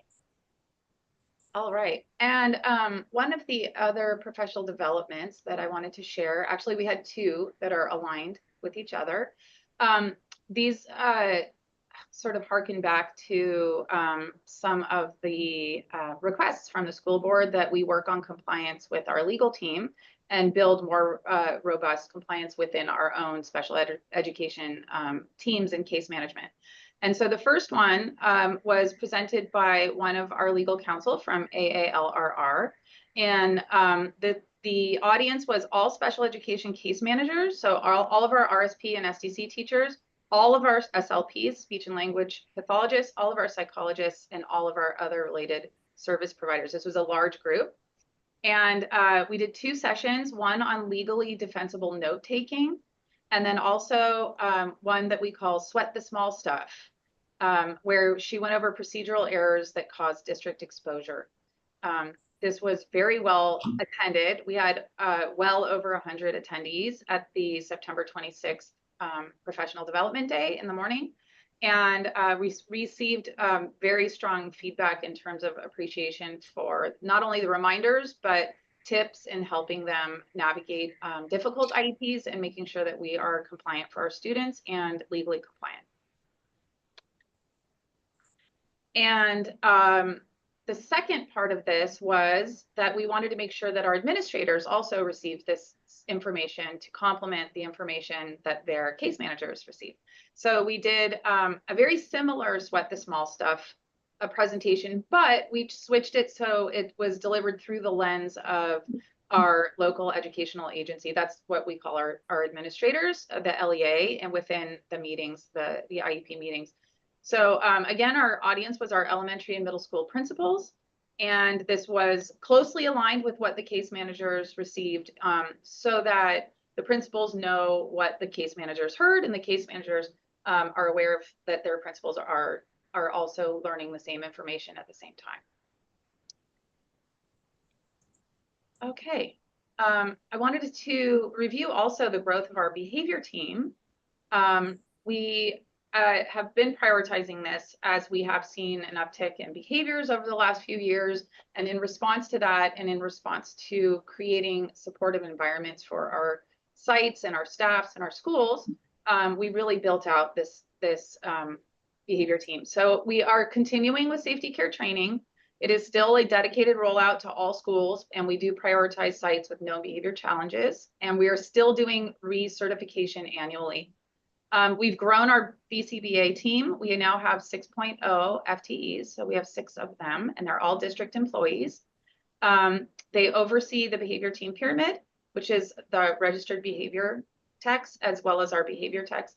And then they also provide increased support to our general education staff to not only improve skill sets but also student behavioral outcomes over time. We had training opportunities in the summer, which was wonderful, and also during our September 26th Professional Development Day. The advantage of doing safety care training during that time is that we don't need to secure substitutes, and teachers and paras are not removed from the classroom. So we really like to take advantage of opportunities when we can provide that training, when we are not taking people away from the kids. And then we have our ongoing rotating training schedule all year long, and we do recertifications annually in addition to new certifications for new teachers. And then I just wanted to dive down a little deeper also for clarification and just to show how important this is, that we what our BCBAs do.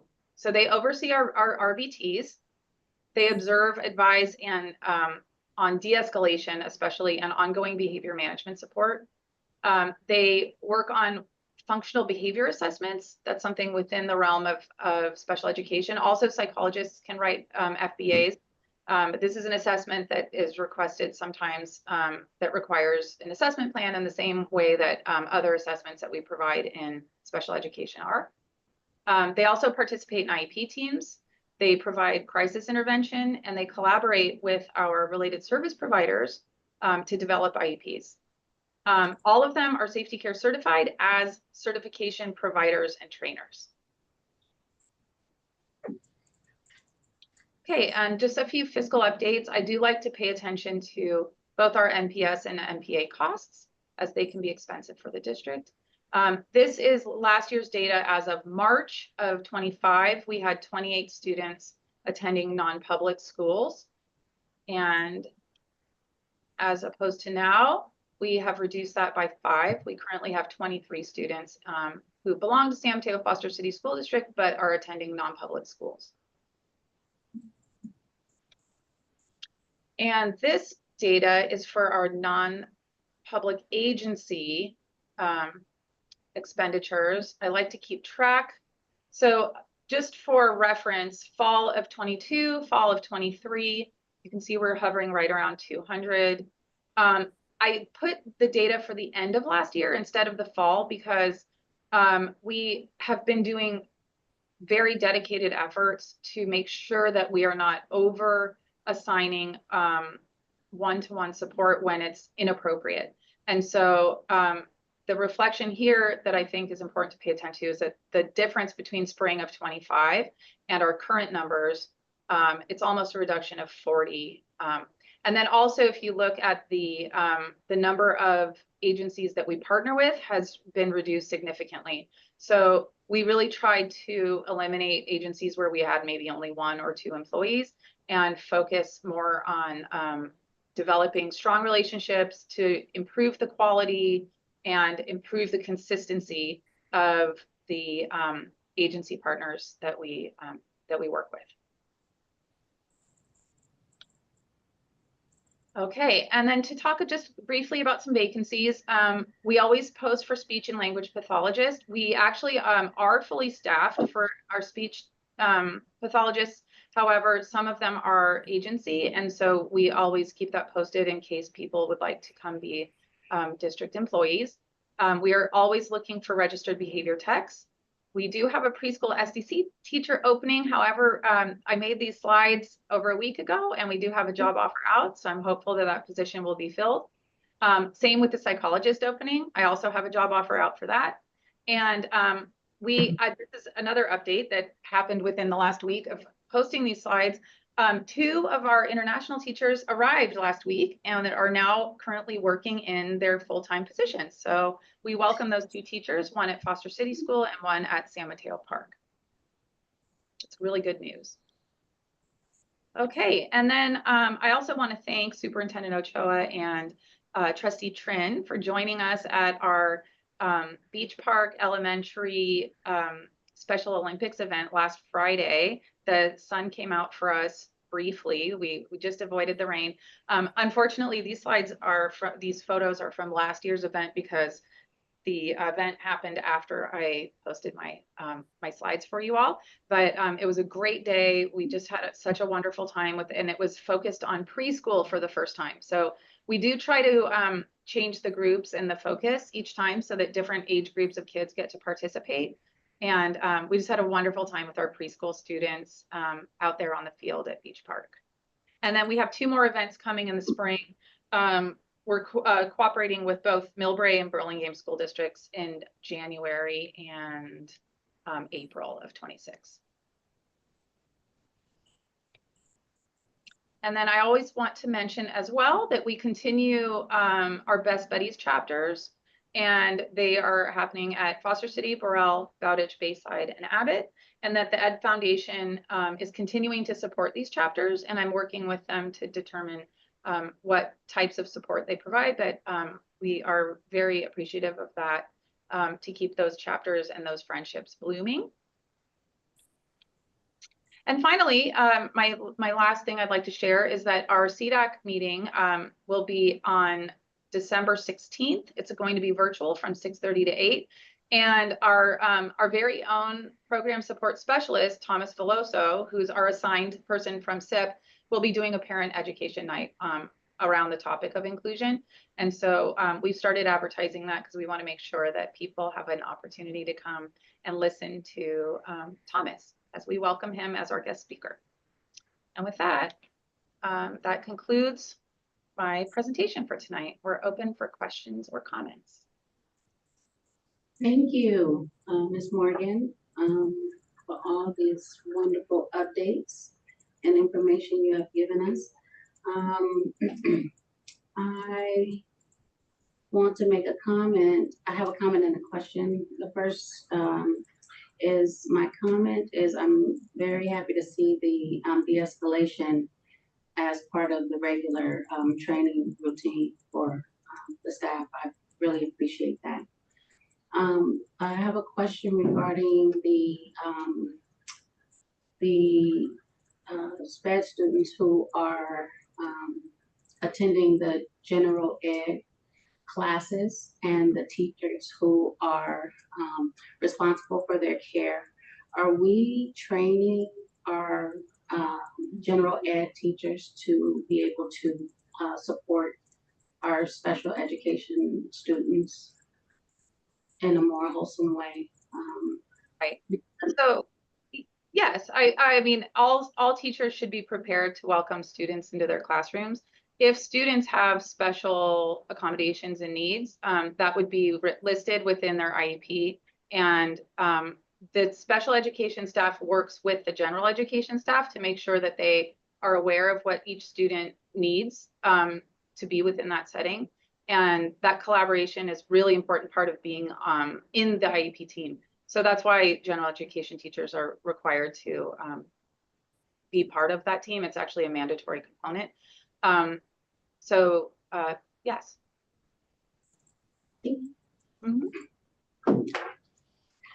First wanted to say thank you, Executive Director Morgan, for the presentation, and also Director Barrera Cruz.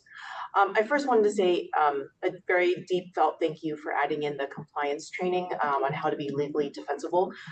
When I think about my own master's program when I was becoming a school counselor, I remember my professors were telling me oh, you have to make sure that you're really careful about your note taking so you don't get subpoenaed, but there wasn't a lot of actual instruction on how to do it or what it looks like. And so I really appreciate you doing that because, in their teaching programs, right, teachers are not taught how to avoid lawyers. Sorry, lawyers. No offense. And so I think it's really great that you're just, enhancing their skills in that area because really we've all seen it. The mistakes are so costly to our district. And so I really appreciate you taking a very proactive manner in that, and also just looking for ways to reduce the NPA partners and be thoughtful about how we're spending our money. So I just wanted to appreciate that.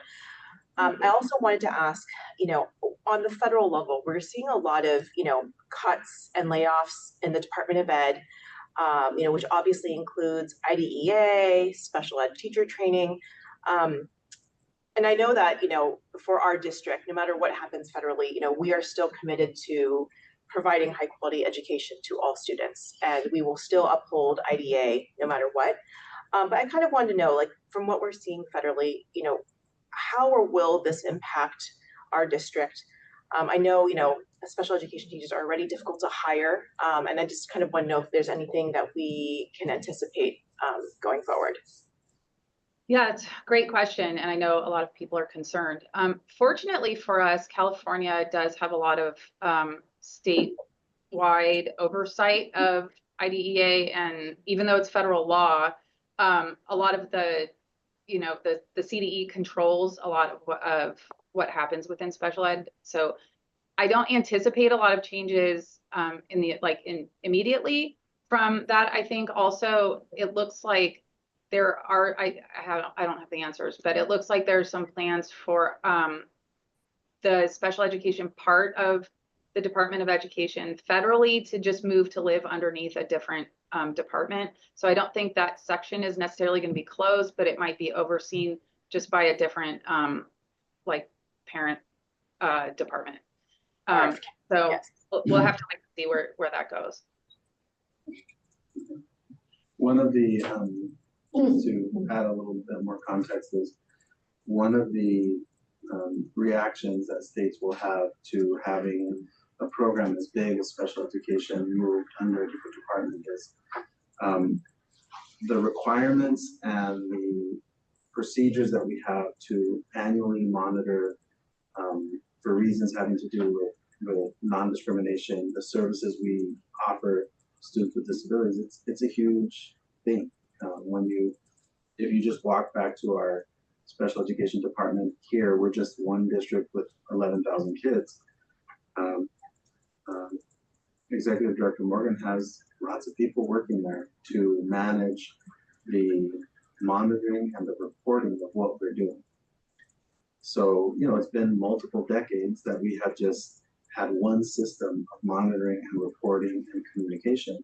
And if and when that were to change, that is a significant workload change for school districts to maintain eligibility for the what I would call limited monies, but they're still monies, and we're required to respond to those. The other component has to do with how the federal government manages complaint procedures that go above the state of California.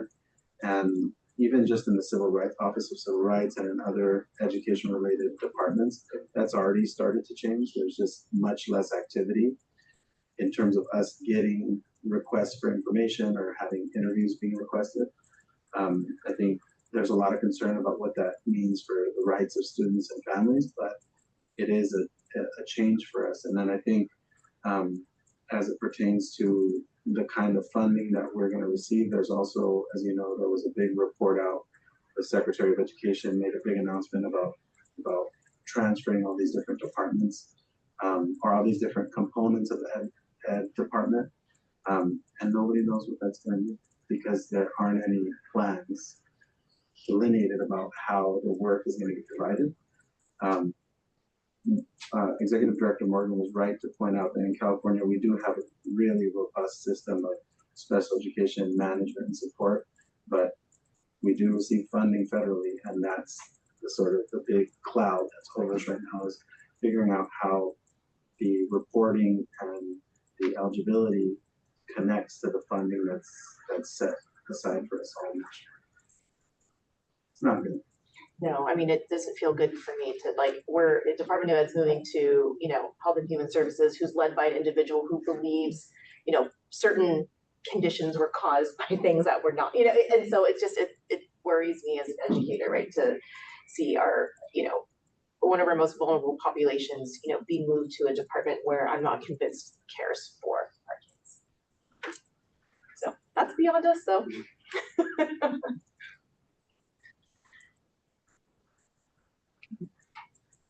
So just a quick thing, Heather, I just wanted to thank you for the really thorough presentation.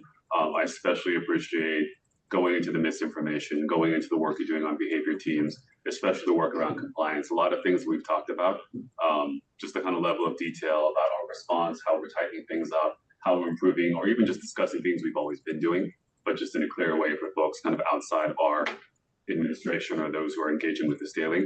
So really appreciate that level of deep dive. I wanted to just follow up on President Brooks's point. I think one thing that I still recall when I was with Trustee Watkins and we met with teachers was a lot of gen ed teachers saying they didn't feel like they had adequate support. And this was years ago, and I think we've come a long way since then.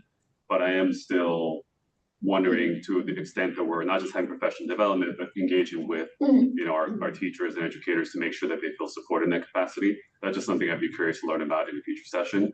And similarly, the most common concern we hear often is from parents, especially for some of these students who don't always feel like they have great visibility into what's happening. And one thing I always say about our district is often we're doing amazing work, but we're not always, doing the part where we get to tout that, talk about the rationale, explain the level of support and the work we're doing. Even just the work that you're doing to decrease our reliance on MPAs is something that parents have been asking for. And I think maybe tonight it's something that'll start to get out there. But it's just really great to see everything moving in the right direction, in the way that we're hoping to see. And I also hope that a lot of that is also going out into the community, particularly to parents. And for those of our dually identified students, in language as well, just to really be able to kind of hit that last step of once you've done the work, make sure folks in our community understand the kinds of investments we've made, the way we responded to a lot of those concerns, and also ways we can improve and kind of figuring out what that next step looks like. So really just commending you and your team for all the work that you've done on this, and especially taking in a lot of the feedback we've heard both from the community, from the board, and from others, and really showing all of that here today. So thank you. Thank you.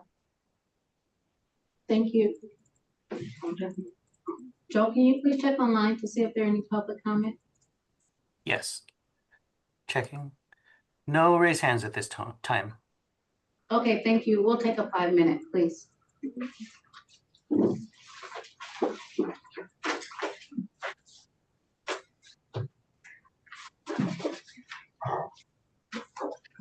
Oh, I was trying to read it that had your name on it. Yeah, well, I accepted something popping up. Yeah. It's AI. Participants.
Did you raise the level of what you're saying?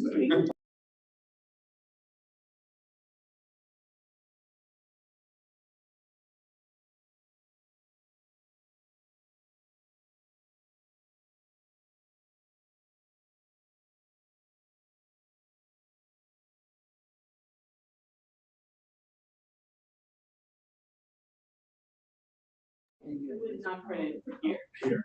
No. President of the Beresford. Yeah, I'm just saying it was. Alright.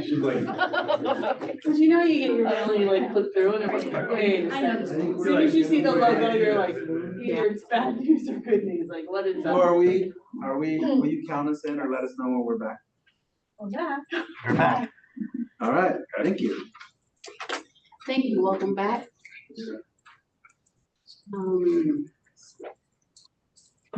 We will now move to 7A, Superintendent Services. All right, thank you very much, President Brooks. Tonight's fourth monthly update on the community strategic plan process is a real treat. I'm going to start with some brief remarks, and we do have our colleague Lisa Joseph, the Chief of Staff, that's going to make a presentation in just a minute. And I think there's an attachment, Joe, when you get a minute, if you could just project it up. We had a big convening here last night. I did attempt to send a message to the school board with photographs, but the Wi-Fi wasn't great last night, so I couldn't send it out.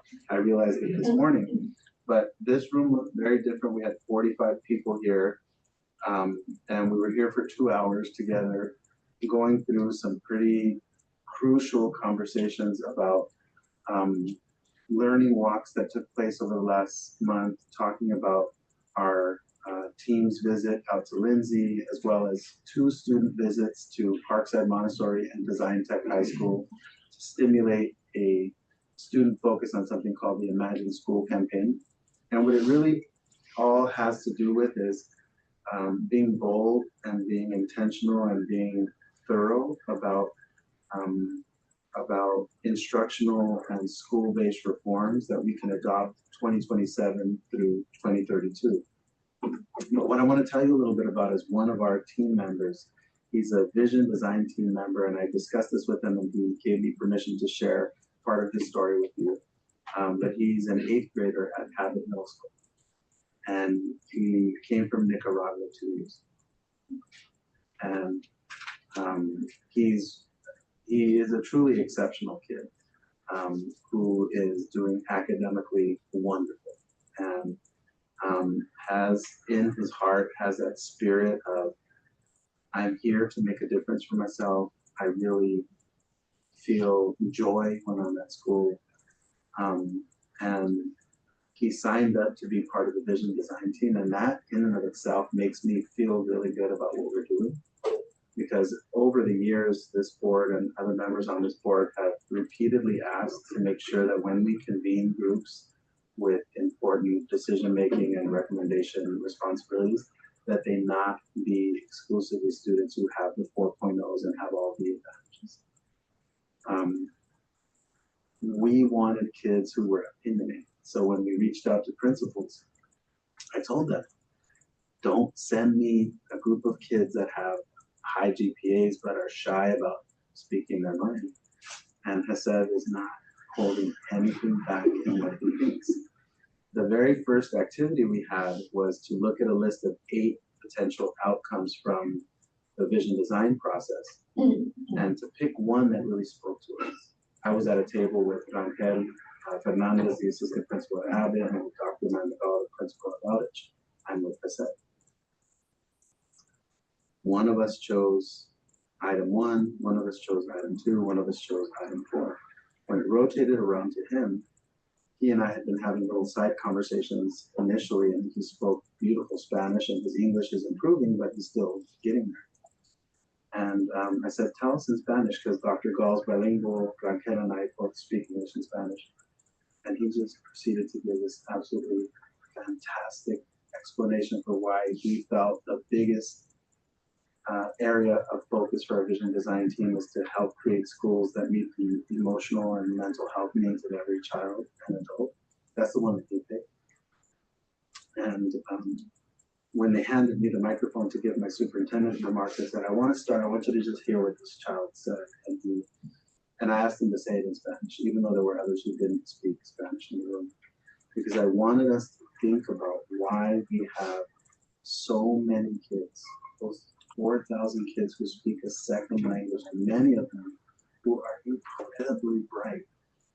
And when we force them not to use their home language, when what we want to know is what they think, we're putting a little cap on our own district and minimizing, and we make aspersion, we cast aspersion, we think differently about the kids that we serve because we don't let them tell us what they know. And he gave this awesome explanation, and everybody in the room loved it. And it was just that one moment. It was like a special moment in the process that I thought, this is a really good group. And obviously I'm spending a lot of time talking about this one student. There were many, many people. The quality of teachers that we have on the team are like some of the absolute best teachers in California. Our leaders are diverse, strong, ethical, caring people, a lot of people with a lot of investment. Although our Ed Foundation Executive Director isn't here tonight to report out, she was there last night. She did an awesome job. And it is truly a really special process. We do have our Chief of Staff, and I'm going to pass it over to her now. She's going to give you an update on what the visioning process has been about so far and a little preview into what lies ahead in the weeks that are going to come. So, Lisa, with that, I'll pass it to you. Thank you, Superintendent Ochoa, and good evening, Board of Trustees. My name is Lisa Joseph, Chief of Staff to the Superintendent, and my main project at this district is to focus on the community visioning process. I'm really excited to share what we've been doing so far. So as Superintendent Ochoa mentioned, the vision design team met last night, and that team is driving the development of our community vision, but there are many moments throughout this year when we're asking the broader community to participate in the visioning process, especially students. So this document kind of outlines the phases of our visioning process, as well as key milestones of community engagement and key questions for our community to consider in each phase. So we began with inspiration. At the top there, you can see in the light teal, it says inspire. This included our kickoff event at Meadow Heights in September, the launch of our vision design team, which has 11 students now, and the team's as well as our team's recent visit to Lindsay Unified School District, which I know Superintendent Ochoa spoke about before. And this also included a lot of research. We were gathering data during this time, both qualitative and quantitative, through our community vision survey, interviews, and focus groups to help inform the next phase of work. You can see the green arrow there pointing to learn. And that is the phase we are currently in. We are looking closely at our data to better understand the current state of our district and the hopes and dreams of our community. For those of you who completed the community vision survey, which, by the way, we had over 1,300 folks respond to the survey, including over 200 students. One of the key questions in it is, what are your hopes and dreams for our school district? And as a part of this learning process, the vision design team went on classroom walks this week to Bayside. We have an upcoming community vision meeting on December 10th that is open to the entire community. And Superintendent Ochoa also mentioned this Imagine School campaign. We are launching the Imagine School project, which will launch on December 1st, inviting all staff and 4th through 8th grade students to share their vision for schools where all students thrive. So that's where we are right now, and we're going to be in this phase for a few months. Then in February of next year, we'll begin the focus phase, that second teal bar. And in that phase, the vision design team will begin drafting the community vision using all the input from the earlier phases and seek feedback from the broader community on those drafts. And our goal is that at the end of the 25-26 school year, we'll be launching the community vision with board approval in May, followed by a celebration of this vision in June. And one of our large goals here is to get as many members of the community to invest in this vision. That means students, families, administrators, community partners, staff, and once we have that community vision at the bottom, you'll see a little yellow bar for the community vision, and that will guide the development of our 2027-32 community strategic plan. And that will be hopefully finalized by December of next year for us to begin implementation. I'll pass it back to you, Superintendent Ochoa. As we enter into December, it is a short month, so we have those days off, but we have a really important vision design team meeting here coming up, and then a big community visioning meeting. So please, to members of the community, join us at that December 10th event at George Hall. To members of the board, encourage you to get in touch with your networks, invite your friends and family to the event. It is a really, really big group, but as you know, we have a wonderful location there at George Hall, and it's an opportunity for everyone in our community to see the richness and the strength of the diversity that we have in San Mateo-Foster City, and to feel like a part of that process that is going to result in some pretty big transformations that we're able to put in place here over the next 5 years. With that, I'll pass it back over to the board for any questions or comments.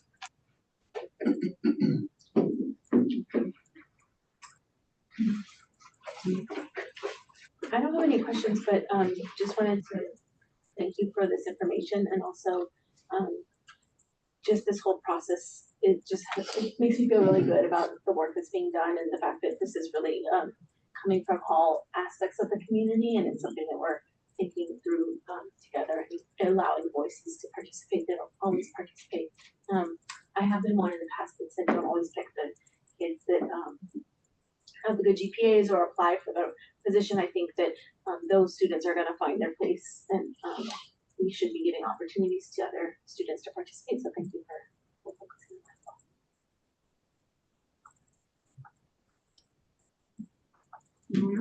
I don't have any questions. As a general comment, we've said this many times. I just think this has really been just like a model for engagement, even in a district like ours that has prioritized this, has worked towards it.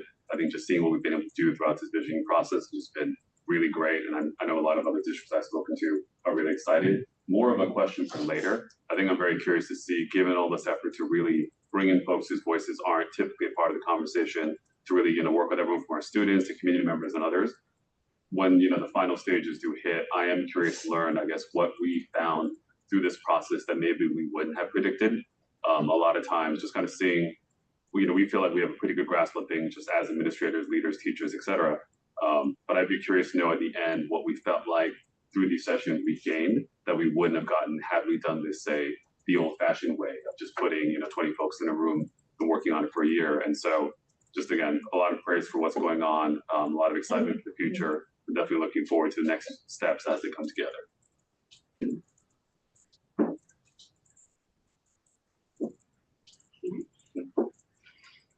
All right, Joe, can you please check online to see if there are any public comment?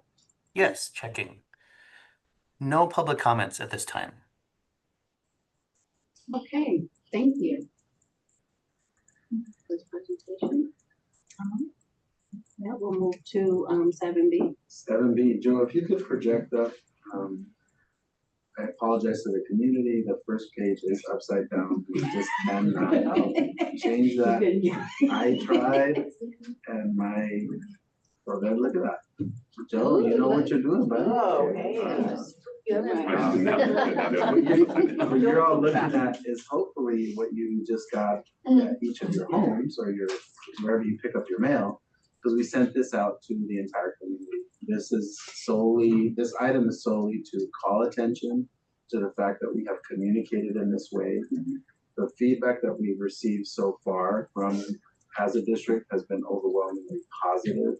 Multiple key stakeholders have reached out to us to express that they really appreciate getting this information. I do want to forecast to the board that you will have likely a presentation at your next school board meeting about facilities master plan. And this is a continuation of wanting to increase transparency, but also, frankly, I want the community to keep talking about this. So what you're looking at there are the prioritized areas of focus after visiting 22 school sites and holding evening meetings, asking members of the community, again, in a sort of another example of the kind of person-to-person, really key voices being heard, getting out and listening to community members about what they feel our schools need. And then also just listing for the community, some areas that we feel are really important for us to follow up on. And this went out to all your friends and neighbors, so discuss it, look it over, contemplate it, and at your upcoming December school board meeting, you'll have a much more thorough presentation, and it's going to be a big day for us at that meeting in December. So with that, I'll pass it back over to the board. I'll turn any comments or questions. And does this little survey thing end? Or did you say that? We did. We don't have an end date on it yet. We're kind of waiting to see what the response is. We might do some additional outreach if we don't get a big response. We're looking for somewhere in the range of about 1,000 responses. Kind of. Yeah. Susie sends out one text message. Boom. 1,000. After she sends a text, I'll let you know. Looks great. I just want to say, I appreciate the pictures of like the restroom wall, like the cracks and things, because I think a lot of times what the community sees are like what we put on social media, like the brand new NPR, the brand new field, right? And they're like, yeah, you guys have money, you don't need anything, right? So I think showing this, like, hey, this is at Baywood, this is at Foster, like, these are not the schools sometimes you would associate with having these cracks, right? And so I think it's great. So I appreciate that, like, you're gonna like uncover one of the uglier parts, right? Like to show the need. But I appreciate that. Thank you. Joe, can you please check online to see if there are any public comment? Yes, checking. No raised hands at the moment. All right, thank you. Well, with that said, we will now take any board members' requests for future agenda items. All right. Right along. Any board member statements? I first want to thank the principals, faculty, and staff at Highlands, Lead, soon to be Cottage Grove, College Park, Bowditch, and Brewer Island for hosting school board partner visitations this week. It's really great to see, how these visits and hear from people like how these visits have really helped change hearts and minds, about our district and about a lot of the initiatives and kind of like that, the picture that we just saw, right, of like the piping that needs to be broken. I think it's really great to have people come into our schools and to see it for themselves, right? You can see that, like, I went to Highlands, for example, right? And everyone thinks about the beautiful Eichler style brand new NPR, but like they don't realize until you walk the school that like there are these incredibly aging classrooms with windows that aren't even made of glass. They're just like a weird plastic thing, and so I think it's really great to have these school board visits, to kind of really increase awareness of, the good that's happening, but also, the needs of our community as well. So wanted to thank everyone for coordinating those. And then, that's it. First spoken earlier. I also wanted to just thank Bowditch for hosting me and some other folks for the visit that was just Tuesday. Okay, yeah, I'm confused. It was nice to, again, get a chance to see the campus, but actually see students in the classrooms. And I'm very entertained going to middle schools, by the way. It's like you go into a 6th grade classroom and it's very different than an 8th grade classroom where students are comfortable and just like, they're big kids on campus and stuff. So very entertaining to see And also just wanted to wish everyone a happy Thanksgiving and tell you all how thankful I am to be with you all and thankful for our district, just all the work that everyone's doing. I visited College Park for the first time since it switched campuses, so it was really nice to reconnect with the principal, who I think I last saw when we moved her appointment. And it was really cool to obviously be there with students. One of the students who was there was a former College Park student and is now at Bayside, so I got to talk to him about his experiences and like what he was noticing. And so I think it's really cool that we have students as part of these visits.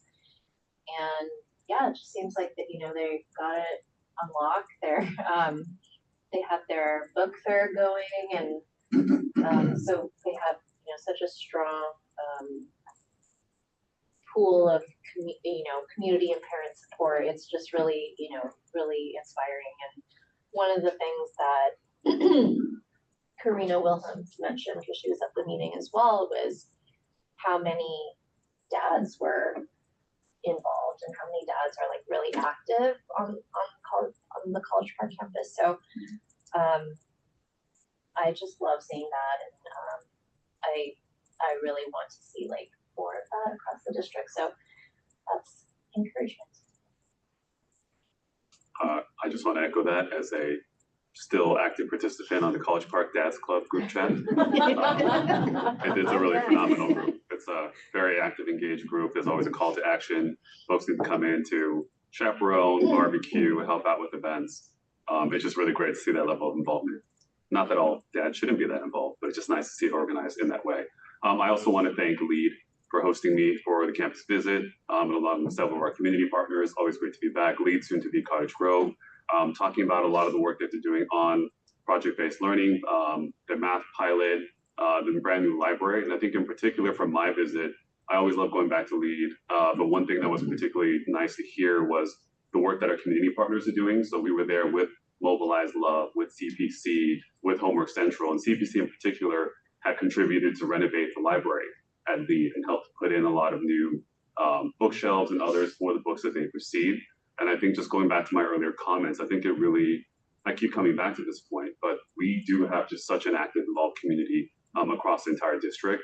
And I think sometimes, even as trustees, we don't see to the level that we've benefited from just the amount of community support that we receive from everyone around. So to the extent that, and we already do our annual celebration, but it's just really something I like to highlight just because it's something I think is very special. It's something I never take for granted about being in our district, especially coming to Thanksgiving. Very thankful for the work that we do here, for my fellow trustees, for all of our leadership, all of our educators and staff, but especially our community, our parents and our students for all that they do. And then going back to Fiesta Gardens, I know several of us were there for the beam signing in the pouring rain under a tent. Appreciate that accommodation. And obviously great to see the kind of walls coming up in the celebration. But I do just want to call out, there has been so much change at Fiesta Gardens this year with the site shift, with the new construction, with changes in leadership, with the transition to becoming a K-8 school. It is something that I know a lot of us are mindful of and we're keeping our eye on. But I don't know if it's whether another site visit or updates. It is, like I think superintendent says, every year there's different schools that are going through different cycles. And I feel like this is a year that we should be very much focused on what's happening in North Central. And so I know that's already something that's very top of mind for the district, but I am curious if there are ways that we can be more engaged or just get a better sense of what's happening, and also prevent us hearing about things after, you know, something's already occurred. I think even with the transition, several trustees were under the impression that it had been a very smooth transition, and we heard about some of the pain points after that have been addressed. But just we don't want it to be a situation where we only hear about it when it's too late. And so especially with leadership transitions and everything else, it would be helpful to get more, I guess, visibility into what's happening at Fiesta Gardens. Thank you. I just would like to thank the staff here and our teachers and our staff who are so instrumental in what we do here. It's just a wonderful place to be. Also my fellow trustees here, thankful for the work that you all do.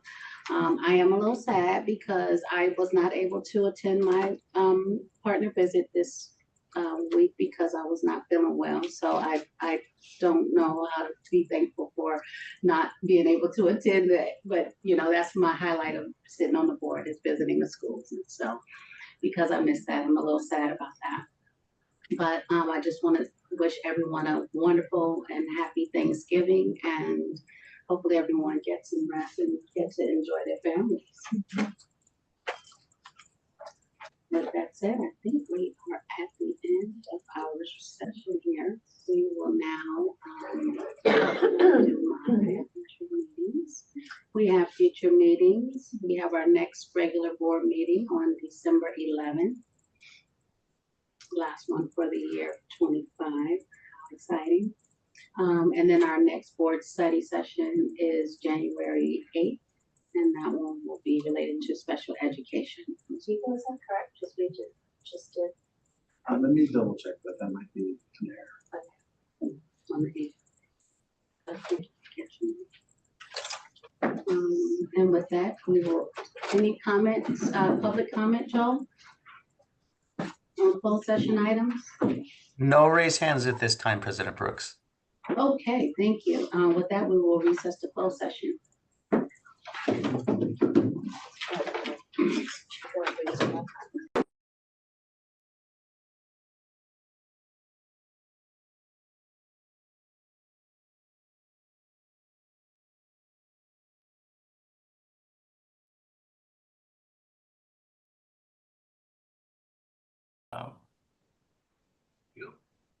Welcome back from closed session. We're going to report out now. Items 12A1, the board voted 5-0 to approve a separation agreement with one classified employee effective December 31st, 2025. Item 12A2, the board voted 5-0 to approve a 6-day suspension without pay for a permanent classified employee effective November 21st, 2025. Item number 12B, the majority of the board voted 5-0 unanimously to approve a compromising agreement with parents of a student to resolve potential and threatened claims against the district in exchange for funding of an alternate program and costs for student during the 2025-2026 school year. And with that, I will take a motion to adjourn. Motion to adjourn. Second. All in favor, say aye. Aye. That's it. Good night. More participant things. Huh? Yeah, I don't Yeah, you can have one. have one. Yeah.